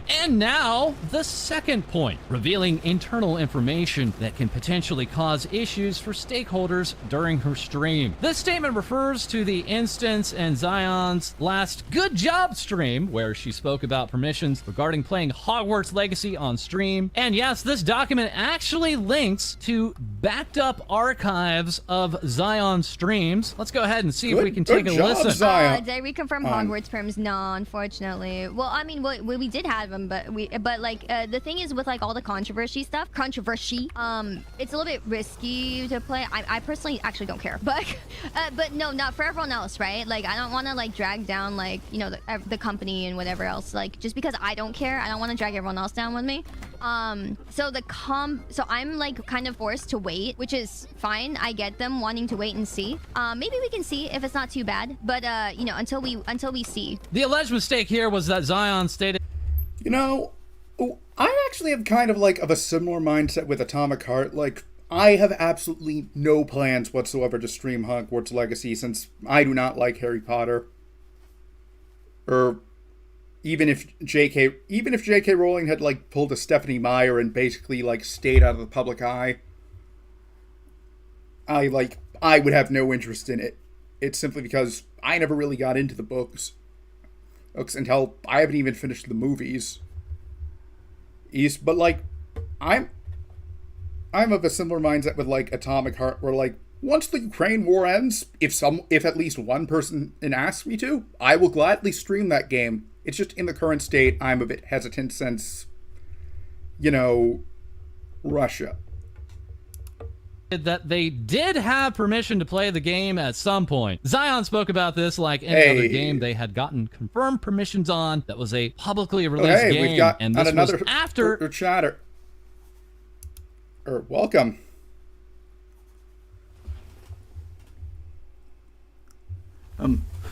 Apologies, just kind of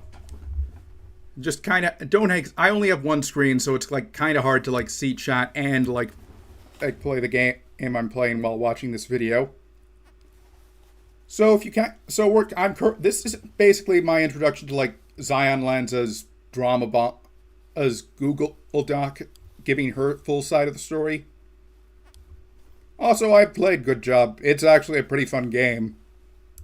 Staff requested that Ian not play the game. So here we have it, full confirmation that Niji Sanji had requested of their talents not to play Hogwarts Legacy. Or at least those in Niji Sanji English, to our knowledge here. Zion recognized that the controversy around the game is a difficult topic. Oh, yes, it is. As here now we have the third point, making statements that could lead to speculation or leaking of internal information using social media accounts that she personally operates during her activity suspension time. This is referring to two instances. First, as Zion was forcefully locked out of all of her accounts during her second suspension, she resorted to using her past life, prior life Twitter account. Once again, that is the account that has posted this document. She did make the mistake of liking a random reply that she was browsing through and did unlike it after realizing her mistake. It was not her intention to bring attention nor imply anything, but the mistake was made. Zion did apologize profusely to staff and explained her mistake. For context, we do know her past life, prior life account did like this particular comic, with her engaging in a dark humor club and alluding to those outside of this club being toxic snowflakes. Second, this also refers to Zion's previously owned Discord server's admin. Once again, gonna read that again for you. Zion's previously owned Discord server's admin making a post about how production for mousepads that were owed to previous subathon supporters were finally being made. No intention to sell these as merchandise products was ever emphasized. However, this could have been perceived as her planning to leave the company and hinting fans at doing so. Zion did explain the situation in a voice call to staff, however, after claiming that they would, quote, check the facts for each of these instances, they still listed on her termination letter, quote, showing absolutely no signs of remorse for her behavior. Zion then actually provides an excerpt of the cancellation notice, this being reasonings provided to her from Niji Sanji for the in full termination. This part stating, however, on February 9th of the same year, immediately after your...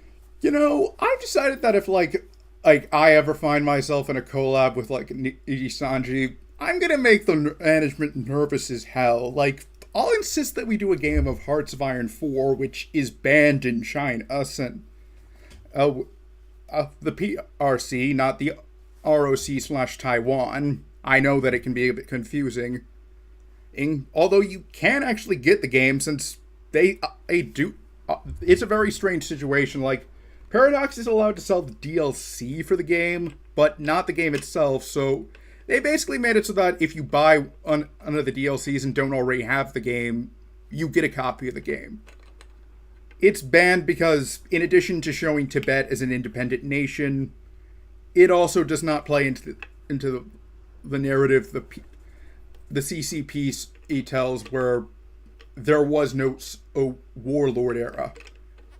Like, I find I can understand them not wanting to acknowledge Taiwan, at least, but you'd think that they say it just like claim that Mao wiped out all the like nationalists immediately after World War II. Like, that would be a pretty impressive narrative to spin. Then again, I'm not a propagandist, so what do I know? Suspension with your past life Twitter account, which is prohibited to use. That part is important later. You quote-unquote liked a tweet mocking the fans who were angry at your inappropriate behavior. Well, so far, I would say that my decision to turn on the 10-minute chat has not hindered to turn on the 10-minute subscriber limit has not hindered chat like I might have previously believed, since I've gotten at least 2 people commenting. As a virtual liver, and you made an announcement through the admin on your past life Discord server that the production of your past life activity merchandising had resumed, showing absolutely no signs of remorse for your behavior. So once again, in review on this third point, liking a tweet mocking fans that are angry at you on a past life account is an instance of showing absolutely no signs of remorse as per Niji Sanji. And once again, a full confirmation that using a past life Twitter... Apologies if it seems like I ignored your comment. It's just I forgot to like bring the chat out after, or I had closed it from on one of my stalker streams,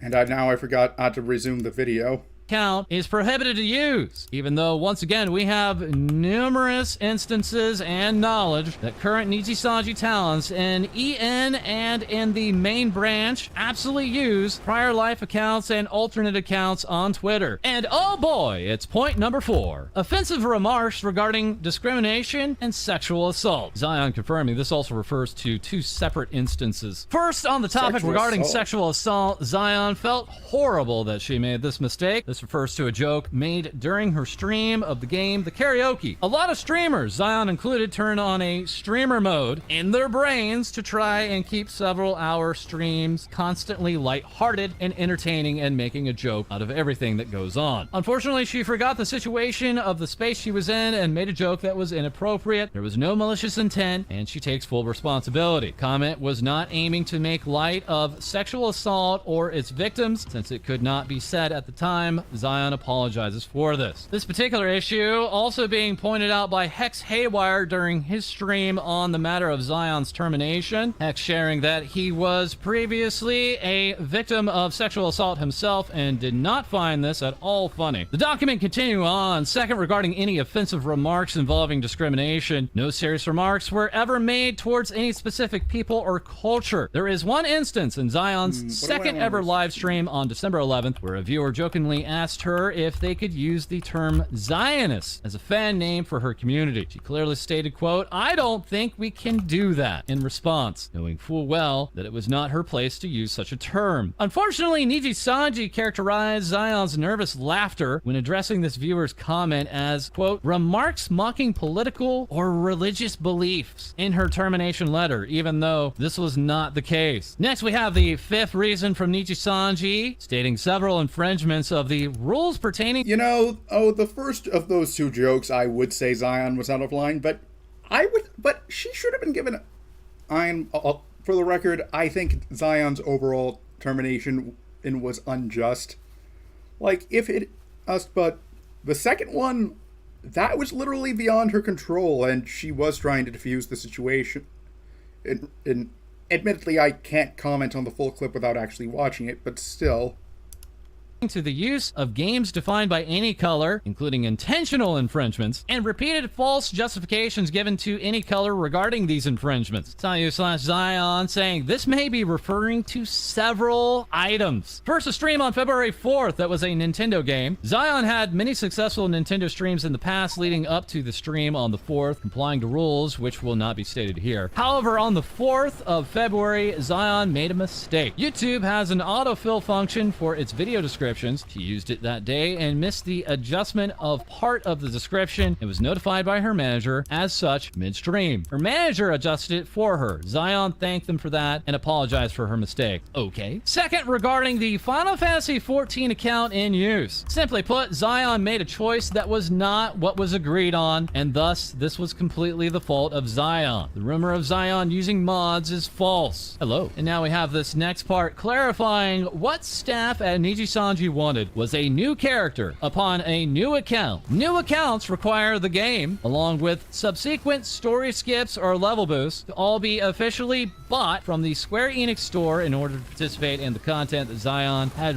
readied. No form of compensation for this or for new Genshin or other game accounts was discussed. So once again, to be clear, while prior she was very much a Genshin Impact streamer, she also had logged 242 hours as a Final Fantasy XIV streamer. Zion at the time using a prior character, as we have been told by other sources in this Final Fantasy XIV stream. And while I would be very hesitant about doing like an Azure Lane or Nikkei sponsorship stream if I had to start with a new account. Admittedly, Nikkei would be slightly easier since I've actually done relatively little of the story.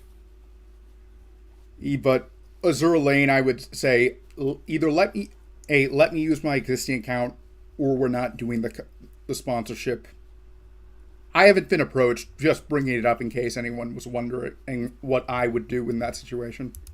Sanji wanted her to use a new character on a new account. They were not providing compensation for this new character or new account for either Final Fantasy XIV or Genshin Impact. Document continues. Zion regrets that she had a poor lapse in judgment. She chose to use a character she already had that simply had little to no logs. While she changed the character name and no past life issues came up, she did tell her manager she would make a new character and did not. She explained this to staff and apologized for her lack of compliance with this. All right, for point number 6, we have expressing her will to perform streams using illegal games, also referred to as pirated games. Document continues, this seems to be taken out of context as well. Zion did reply to a chatter saying that she used to play ROM hacks, which is technically a pirated form of a game. She recognized in retrospect that ROM hacks are technically piracy. It was a violation of company policy.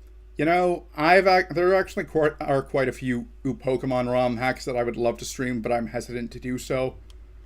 There are Doom mods, but that require like some of those like Doom ports. But I actually, well, let me double check.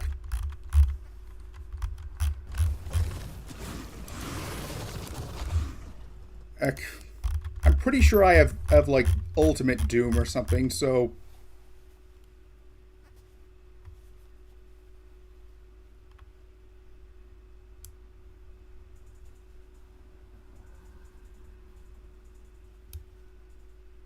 Yeah, I have the original 1993 Doom.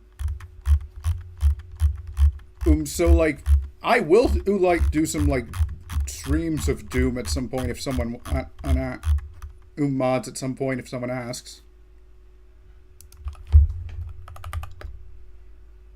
Don't have Doom 2. Should probably fix that.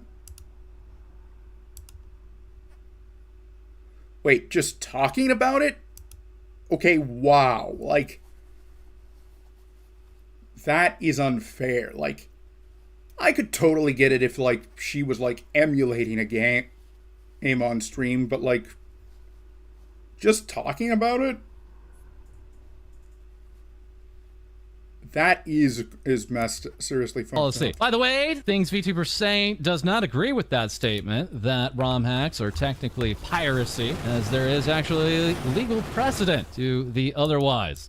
You know, my policy in regards to ROM hacks, to ROM emulating games is, it's fair game if the console is not supported, like, and there's no legal way to get the game, like. For example, I would not emulate like Final Fantasy VII since I can like get like the re-release for the Switch, but Final Fantasy Crystal Chronicles: My Life as a King, I would say is kind of fair game. I really wish that like Square would like release a PC port of that game. It was a pretty fun city builder. Document continues to say, Zion recognizes that piracy does go against company policy, which is why she's never condoned piracy nor streamed emulated games. This comment, as well as Zion's answer, was cut out of a VOD on December 11th per staff's request. Next, we have point number 7. Oh man, there's so many of these. Comments that can be considered offensive to the rights holder of a game during a stream. Speculation had been running around that this was referring to comments that she had made about Raid Shadow Legends, who had and still continues to have sponsored streams with Niji-Sanji English, but is also, of course, a giant meme. Turns out it wasn't that game at all. No. This was referring to a stream where Zion was playing Uno. Don't you have Uno? Ubisoft's multiple user interfaces results in it being incredibly difficult to change a user. I was at first like thinking like, what do the makers of the card game have against it? Then I realized. Because I do not know who publishes the video game version of that off the top of my head. Like, I would have guessed like it was some like game in like one of those like tabletop games. Like, I have that. Let me check it out. Let me double check. I think it's like, yeah, Tabletop Simulator.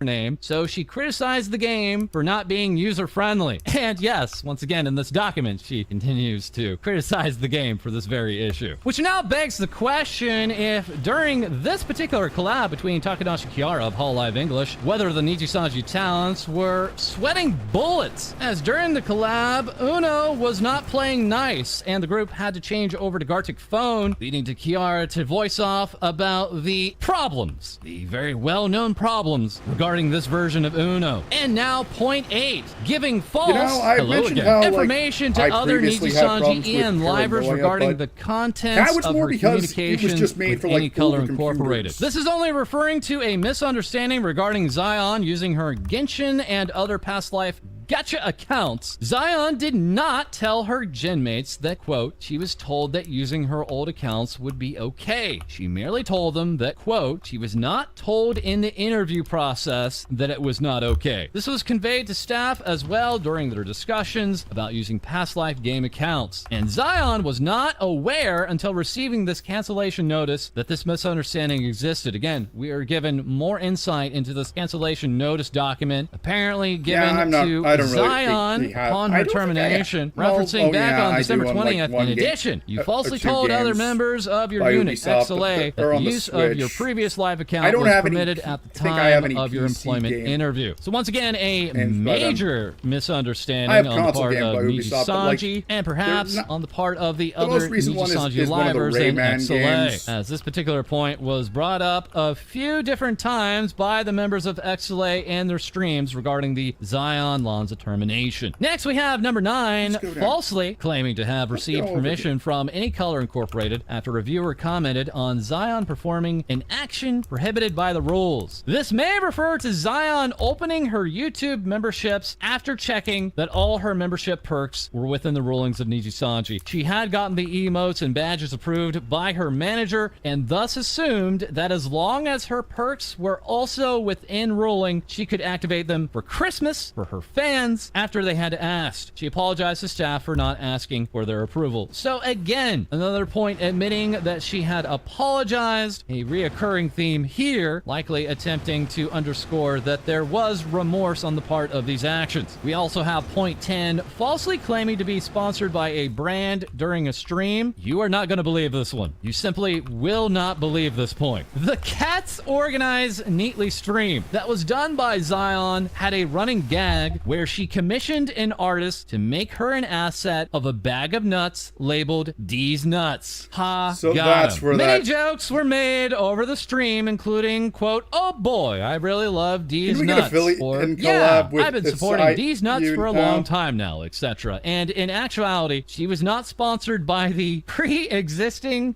D's Nuts brand that was not known to her existed when the asset was created. The document making some type of point here with falsely claiming to be sponsored is wrong because D's with a Z, D's Nuts is not a brand. Nevertheless, she was asked by her manager to private the VOD for the reason that they felt that she was claiming to be sponsored by the D's Nuts company during this bit, and she apologized and complied. So yes, this is a real brand. I'm pretty sure even Zack no, we have not seen any precedent that D's Nuts is going after people memeing about D's Nuts. Much in the same way that we are unaware of Ubisoft pulling permissions for those that may critique or criticize their games. But again, those are game permissions, an entirely different topic. Now quickly switching to light mode for a moment to show just a quick screen cap provided in the document from this stream. And back to dark mode we go with point number 11. Giving likes to comments falling under defamation of Niji Sanji livers and Any Color Incorporated using social media accounts that she personally operates. The document states, this is inaccurate in some capacity. Only one like was given on accident to a single tweet which Zion liked on her private account during the time she was suspended in February. She was not aware that this had happened until it was mentioned to her. However, Zion does not excuse herself from this mistake. The like tweet was an image post of a crude meme created by a community member that was in support of Zion's content style. But Zion did not like comments making negative statements due to the harassment, and the document is clear. She means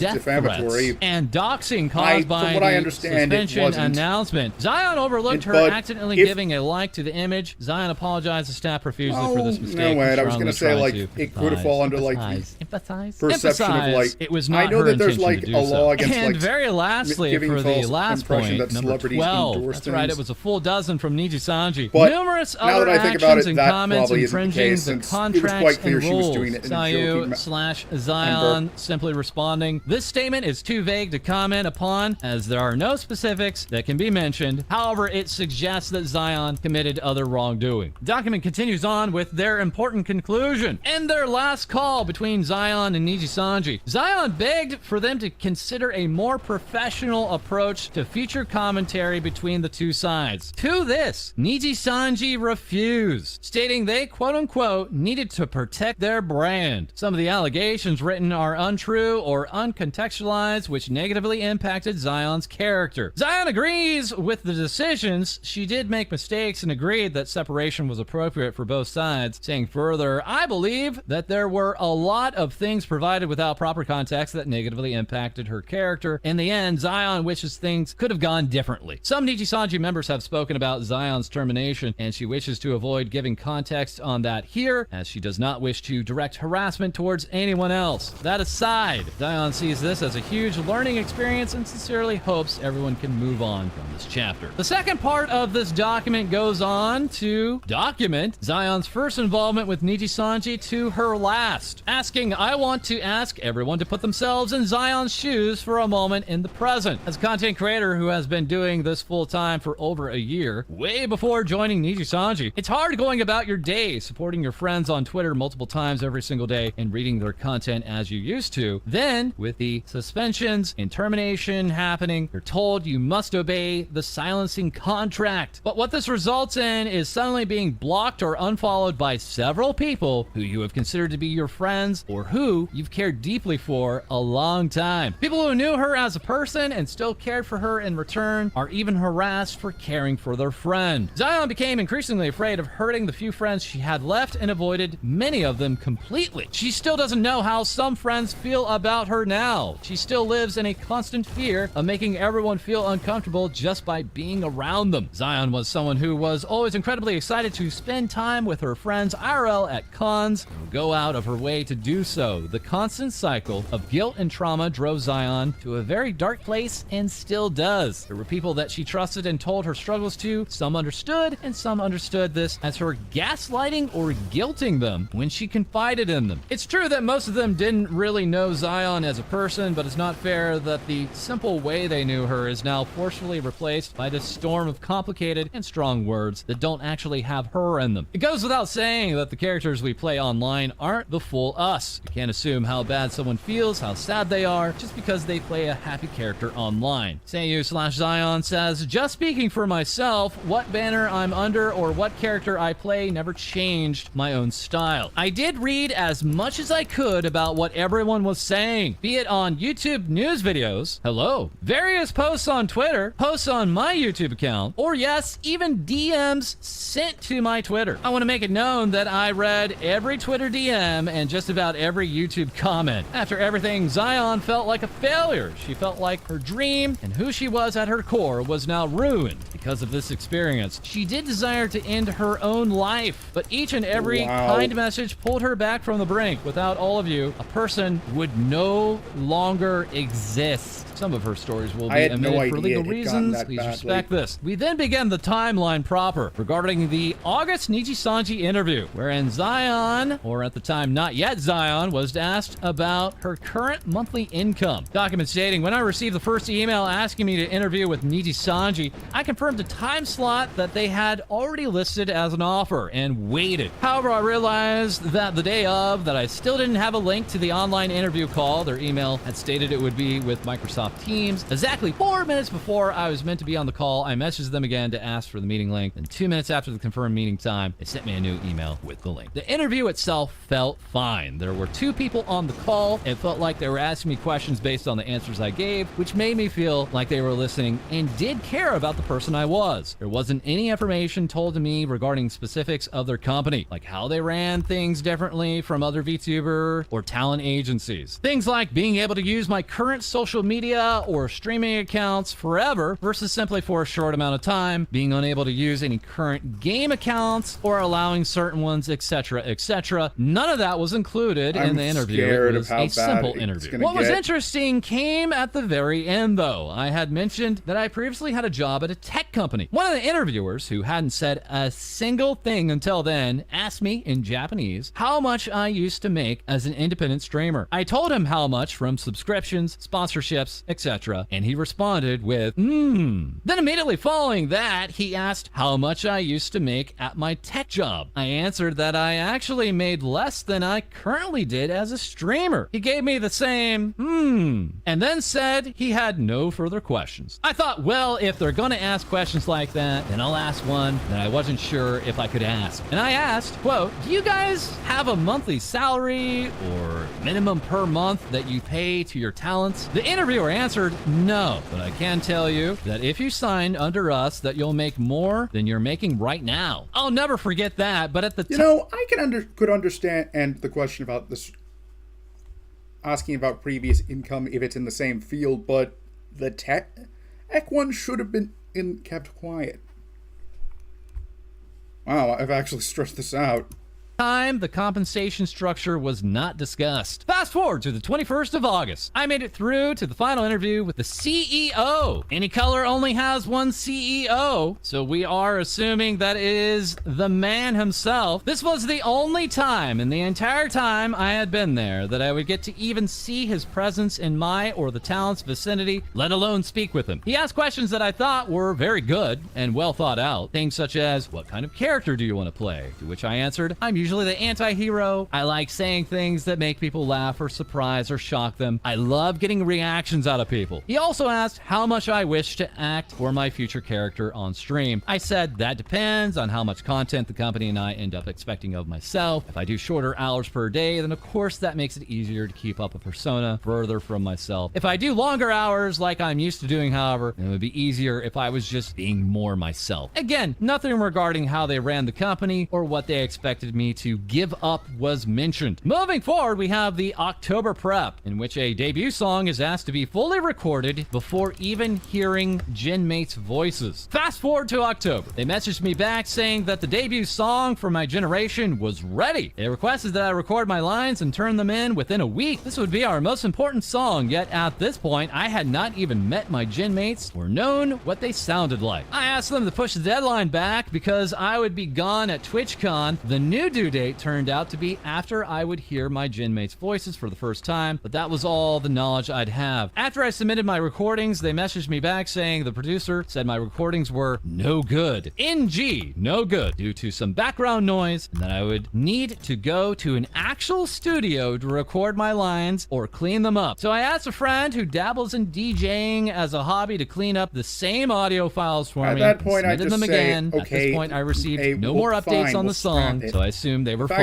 And next, we're in November. Debut planning, organizing, and managing. Around the end of October is when we finally were able to start planning for our debuts. I had experience debuting as a VTuber for my own activities, so I was familiar with all the elements needed and how to manage planning with all the different people I'd worked with. Regarding the question of what was needed for the debut and subsequent streaming activities, the managers informed that, quote, nothing is really required. It's up to you how much or how little you want to have for it. So again, in review, the managers, plural, with Nichi-Sanji said, nothing is required, it's up to you. Zion then saying, I personally incurred the cost of planning a successful debut. Our lore was written by ourselves. I had to find people who had the skill sets needed for the graphics and animations myself and pay for them myself. By the time we debuted, I was already hugely in the red in order to plan and execute a debut befitting of the talent of such a big company. So to our understanding from this statement, no budget of any kind was provided to the livers for their debuts. And we are very aware that is a common occurrence of giving soon-to-debut talents some form of budget. Next, we have meeting the other Niji EN livers. Zion saying they were incredibly kind, considerate, and immediately included us and made us feel like one of them. I'll never forget their kindness and how much effort they put into being there for us and each other. Unfortunately, things did change as time went on, but that was not until the very end. And here we are. It is December 2022, wherein Zion is given a manager who was a 2-week-old hire. Zion saying, for me, I see a manager as someone who helps us strategize and build upon our own style of content and character personality. But that was far from what we got. The manager they assigned to manage our whole generation of 6 talents was someone who was a 2-week-old hire. It was not the manager who trained us for the whole month of November,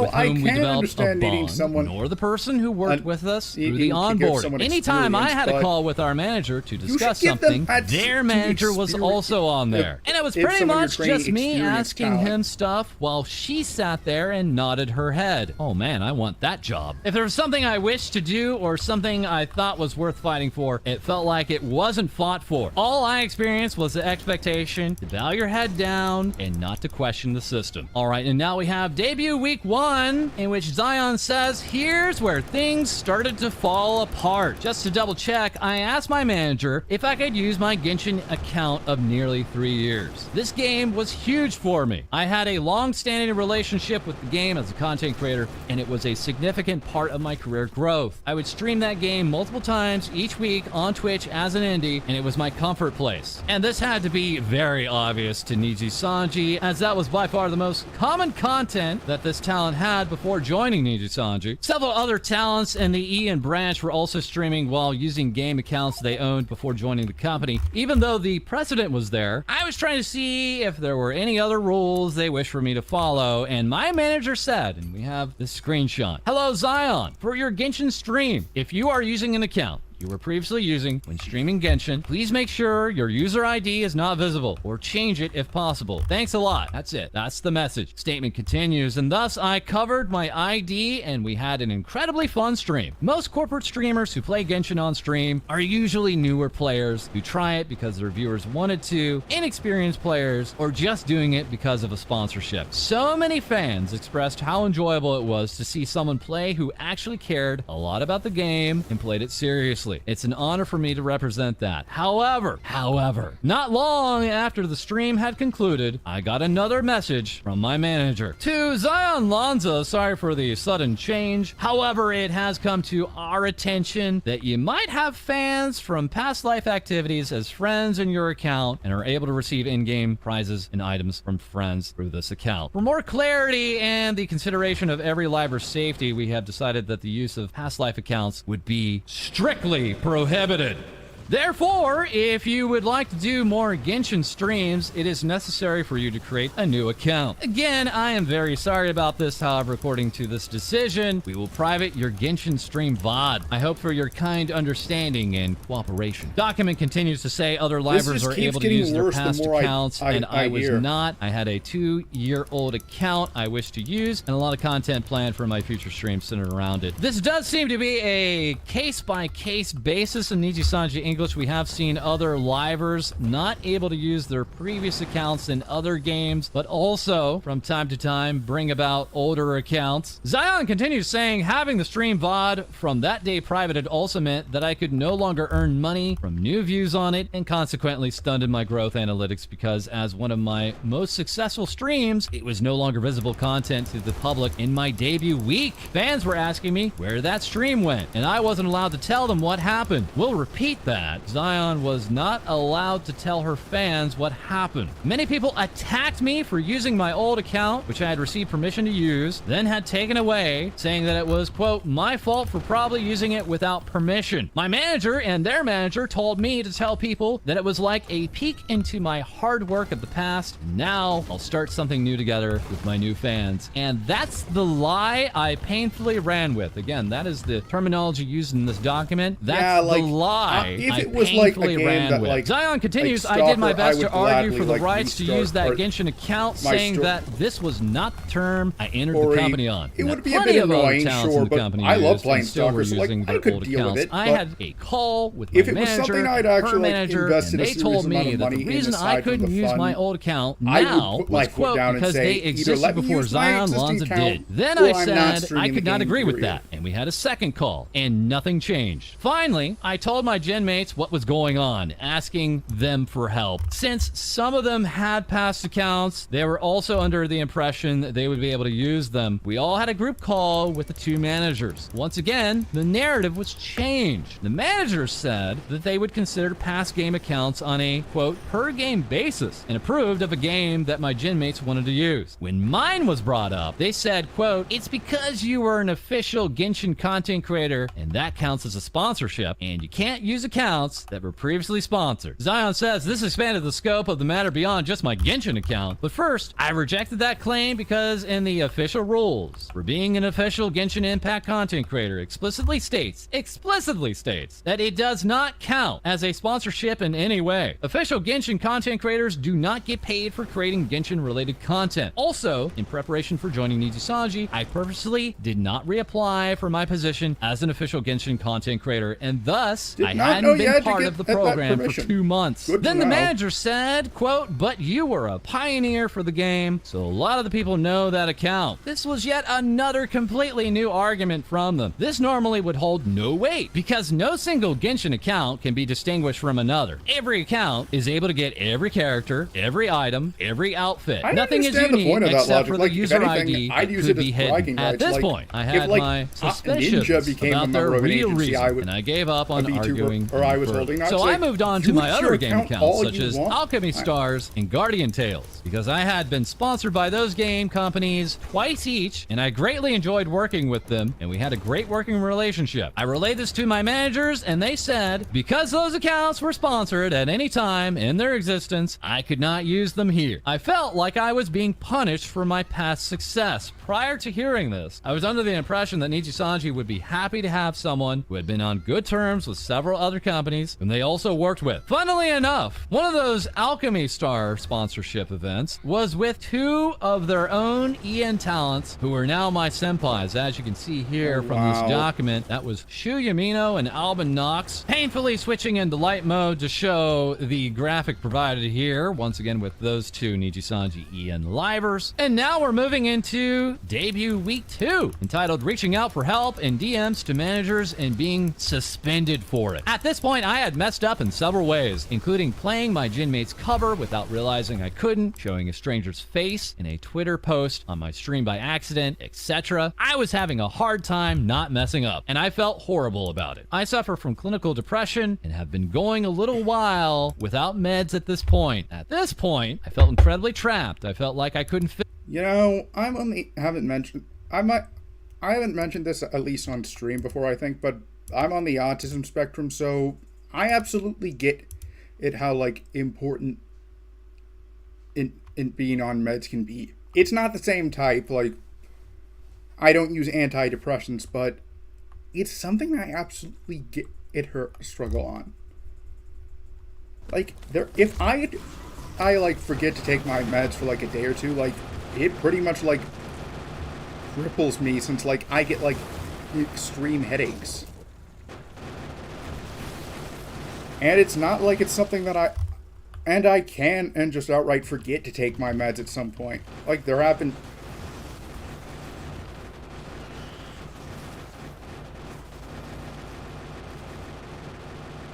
like, if I had been, like, I honestly wonder if she could have brought complaints against the company for violating the Americans with well, I don't know what country she's from. If she's an American, I'm wondering if she could have like used the Americans with Disabilities Act against them or something. Well, I'm trying to remember. Then again, I'm assuming that it would count as, that depression would count as a disability, which I actually don't know if that's the case.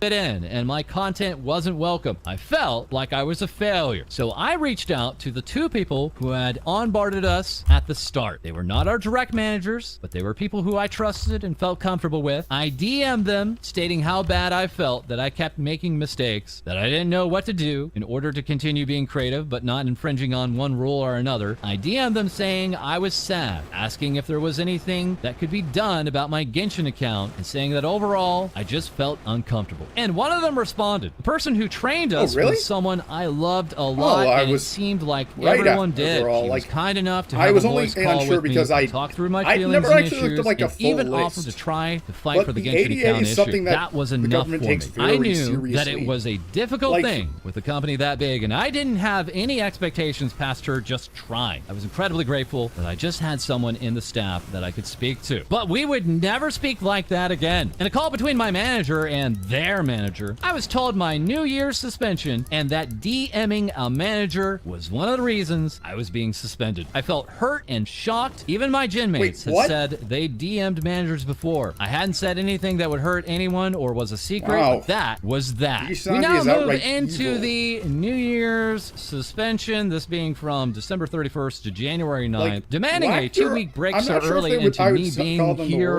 was way too long and detrimental. Even as an indie, the longest break I had taken was maybe 1.5 weeks. So during the call in which I was told of my forced suspension, I begged my manager's manager and asked if we could please reduce it to 1.5 weeks. He thought for a moment and said, quote, "Can you really come to a serious decision within that time of whether or not I wanted to stay in Nijisanji?" And I said yes, because even before this call, I had already been thinking about this since debut. I know he was trying to pressure me into agreeing to 2 weeks, but after working so hard on my own for over a year, I knew how breaks go. You get used to doing nothing and you get lazy. I wouldn't let myself get into such a habit after all the struggle. Finally, he acquiesced. At the end of the call, my manager's manager asked me what I'm going to tell my fans. This was asked in a manner that made me feel pressured to say, oh, I'm just going to say that my family asked me to come on a last-minute holiday trip. Because of what happened with a prior graduation in the company, I had already been told by my senpais that oftentimes suspensions would be disguised as breaks by the talents. Now I understand why. Many speculations as to just what talents that is referring to. Feel free to leave a comment about who you think that was referring to in the comments below if you'd like. So yes, at this point we have the talent here in Nijisanji telling their manager's manager about the effective lie that they will be telling their fans in regards to an upcoming suspension that they'll be actually saying is a last-minute holiday trip with her family. The document continues. So the New Year's countdown that I promised my fans, of course, could no longer happen, and I told them that my family rarely does anything out of town, so I had to go on this last-minute trip, that I would be gone from the 30th and return on the 10th. That never happened. I just stayed at home and tried to see if there were any IRL friends around who didn't already go on vacation elsewhere or weren't too busy. At that same time, Haku, one of my 2 cats, 4 years old, was suffering from a liver disease that required me to feed him every few hours, so it would morbidly work out that I had the time to take care of him. However, it was incredibly expensive, and even now, I'm still trying to pay off the incurred bills. Next section, trying to lay low. Upon returning, I turned down the creative ideas a notch. In an attempt to reduce the risk of breaking any more rules, I only streamed games because I knew which had confirmed permissions for sure. No just chatting or creative streams, at least for a while. That was the plan, and I stuck to it. Trigger warning, we have a pet death, as here we have on February 7th of this year, Haku's death and the ending to this. Sayu/Zion saying, I had been taking care of my cat, who had been suffering from liver disease for a month. He passed away the day after my indefinite suspension began. I did not feel supported by my manager when I shared this information. The subsequent distress that compounded by the fact that staff had locked me out of all of my accounts, forced to sit in all of this alone, this would be one of the most difficult times of my life. Everything past this is history. There was a lot I enjoyed about being in Nijisanji. There were a lot of people I looked up to, who I liked, who I trusted with all my heart. There were some really fun times. But as much as I wanted to stay and how hard I tried to do something different each time I messed up, I knew I wouldn't be able to compact my style of entertainment into what they wanted without regrets. I feel that I need to say that during my time there, I felt trapped, felt like a failure, and did not feel like staff cared about me as a person or for my own creative style, as the managers I was forced to work with did not show an effort to understand me beyond the surface of our work relationship. I am still incredibly grateful for the opportunity. I'm grateful for the friends I did get to make there, and I'm grateful that a place that had such history saw value in someone like me at all. Thank you for reading. I've learned a lot from this and hope we can close out this chapter here. Trigger warning, last picture with Haku below, and Sayu/Zion would then provide a picture of her holding the paw of her now deceased pet. So there we have it, the words of Zion Lanza regarding her termination, now confirming and revealing many points about Nijisanji, such as playing a Wave Mates song song can be considered a copyright issue, along with talking about permissions on certain games is a no-no. We have confirmation here that Niji Sanji is looking at past life accounts and their activity, other issues and possibly misunderstandings as to what constitutes discrimination, numerous issues with using past life prior game accounts, absolutely zero tolerance for any mention of emulation, along with an absolute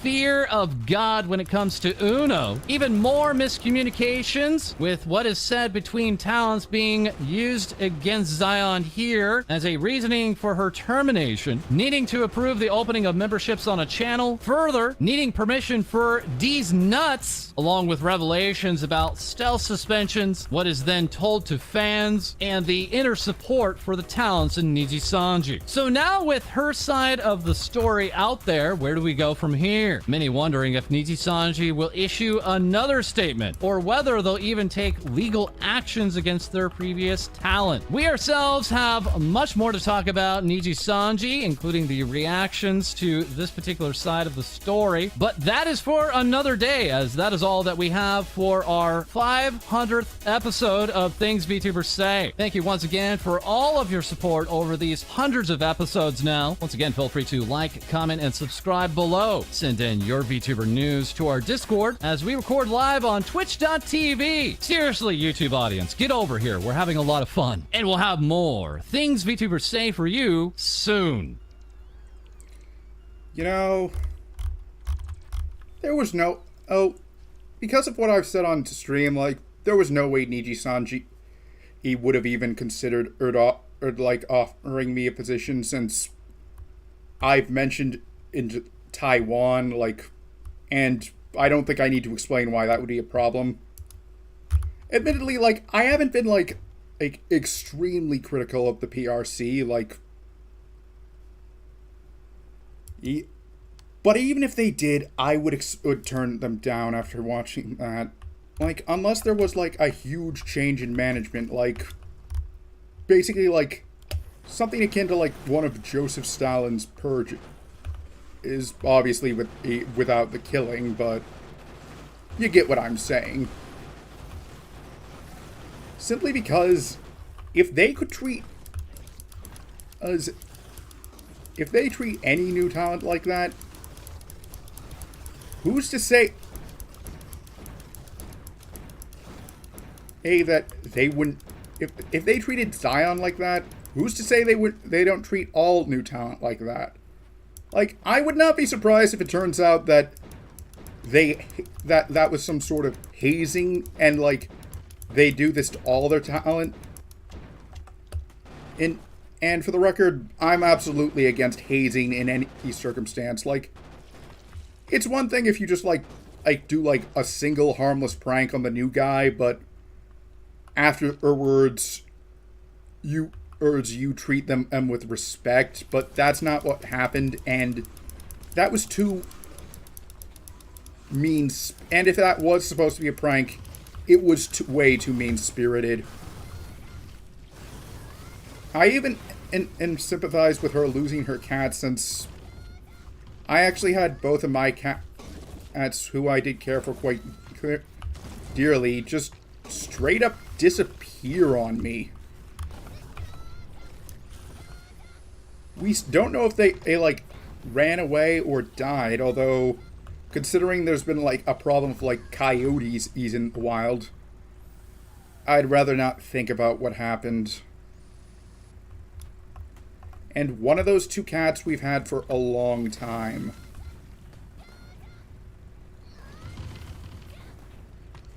I'm glad that at Zion or Sayu, whichever the two I probably should call her Sayu, since that's her current name, did not end her life. That would have been a truly awful ending to this story. But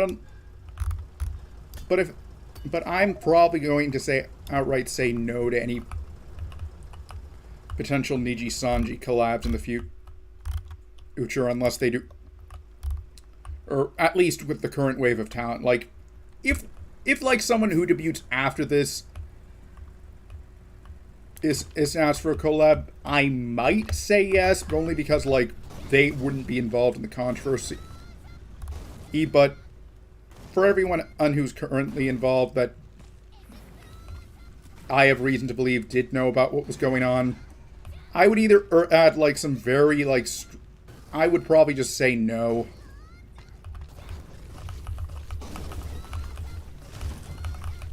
Best case scenario, I'm able to do it in a polite way. Like, I find someone, like some indie VTuber who's like up for a collab at the time they would want to do, and to say, "Oh, I would, but I have plans, unfortunately."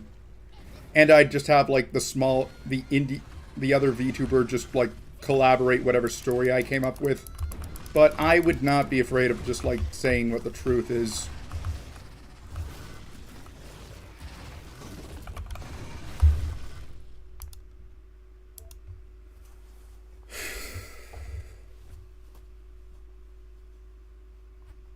One of these comments says Niji-sanji is like a VTuber puppet mill, and after watching this, quite frankly, depressing video, all I can say is absolutely.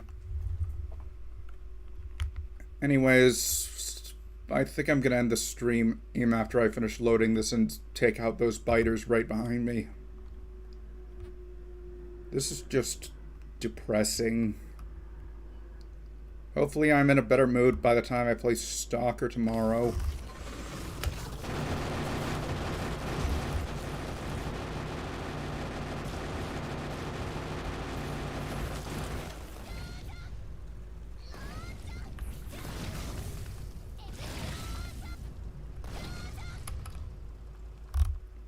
Yeah, I already knew about that, but like, I think they were taking action against like two, now that I think about it, both False Eyes D and Kyo.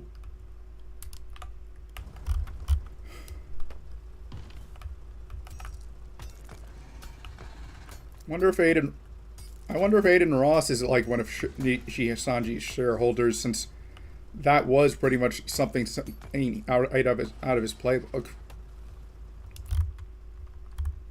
Well, at least I was able to tell one joke, even if it was like kind of an obvious one, and anyways, I'm Andreas Werbel. I will see you next assignment.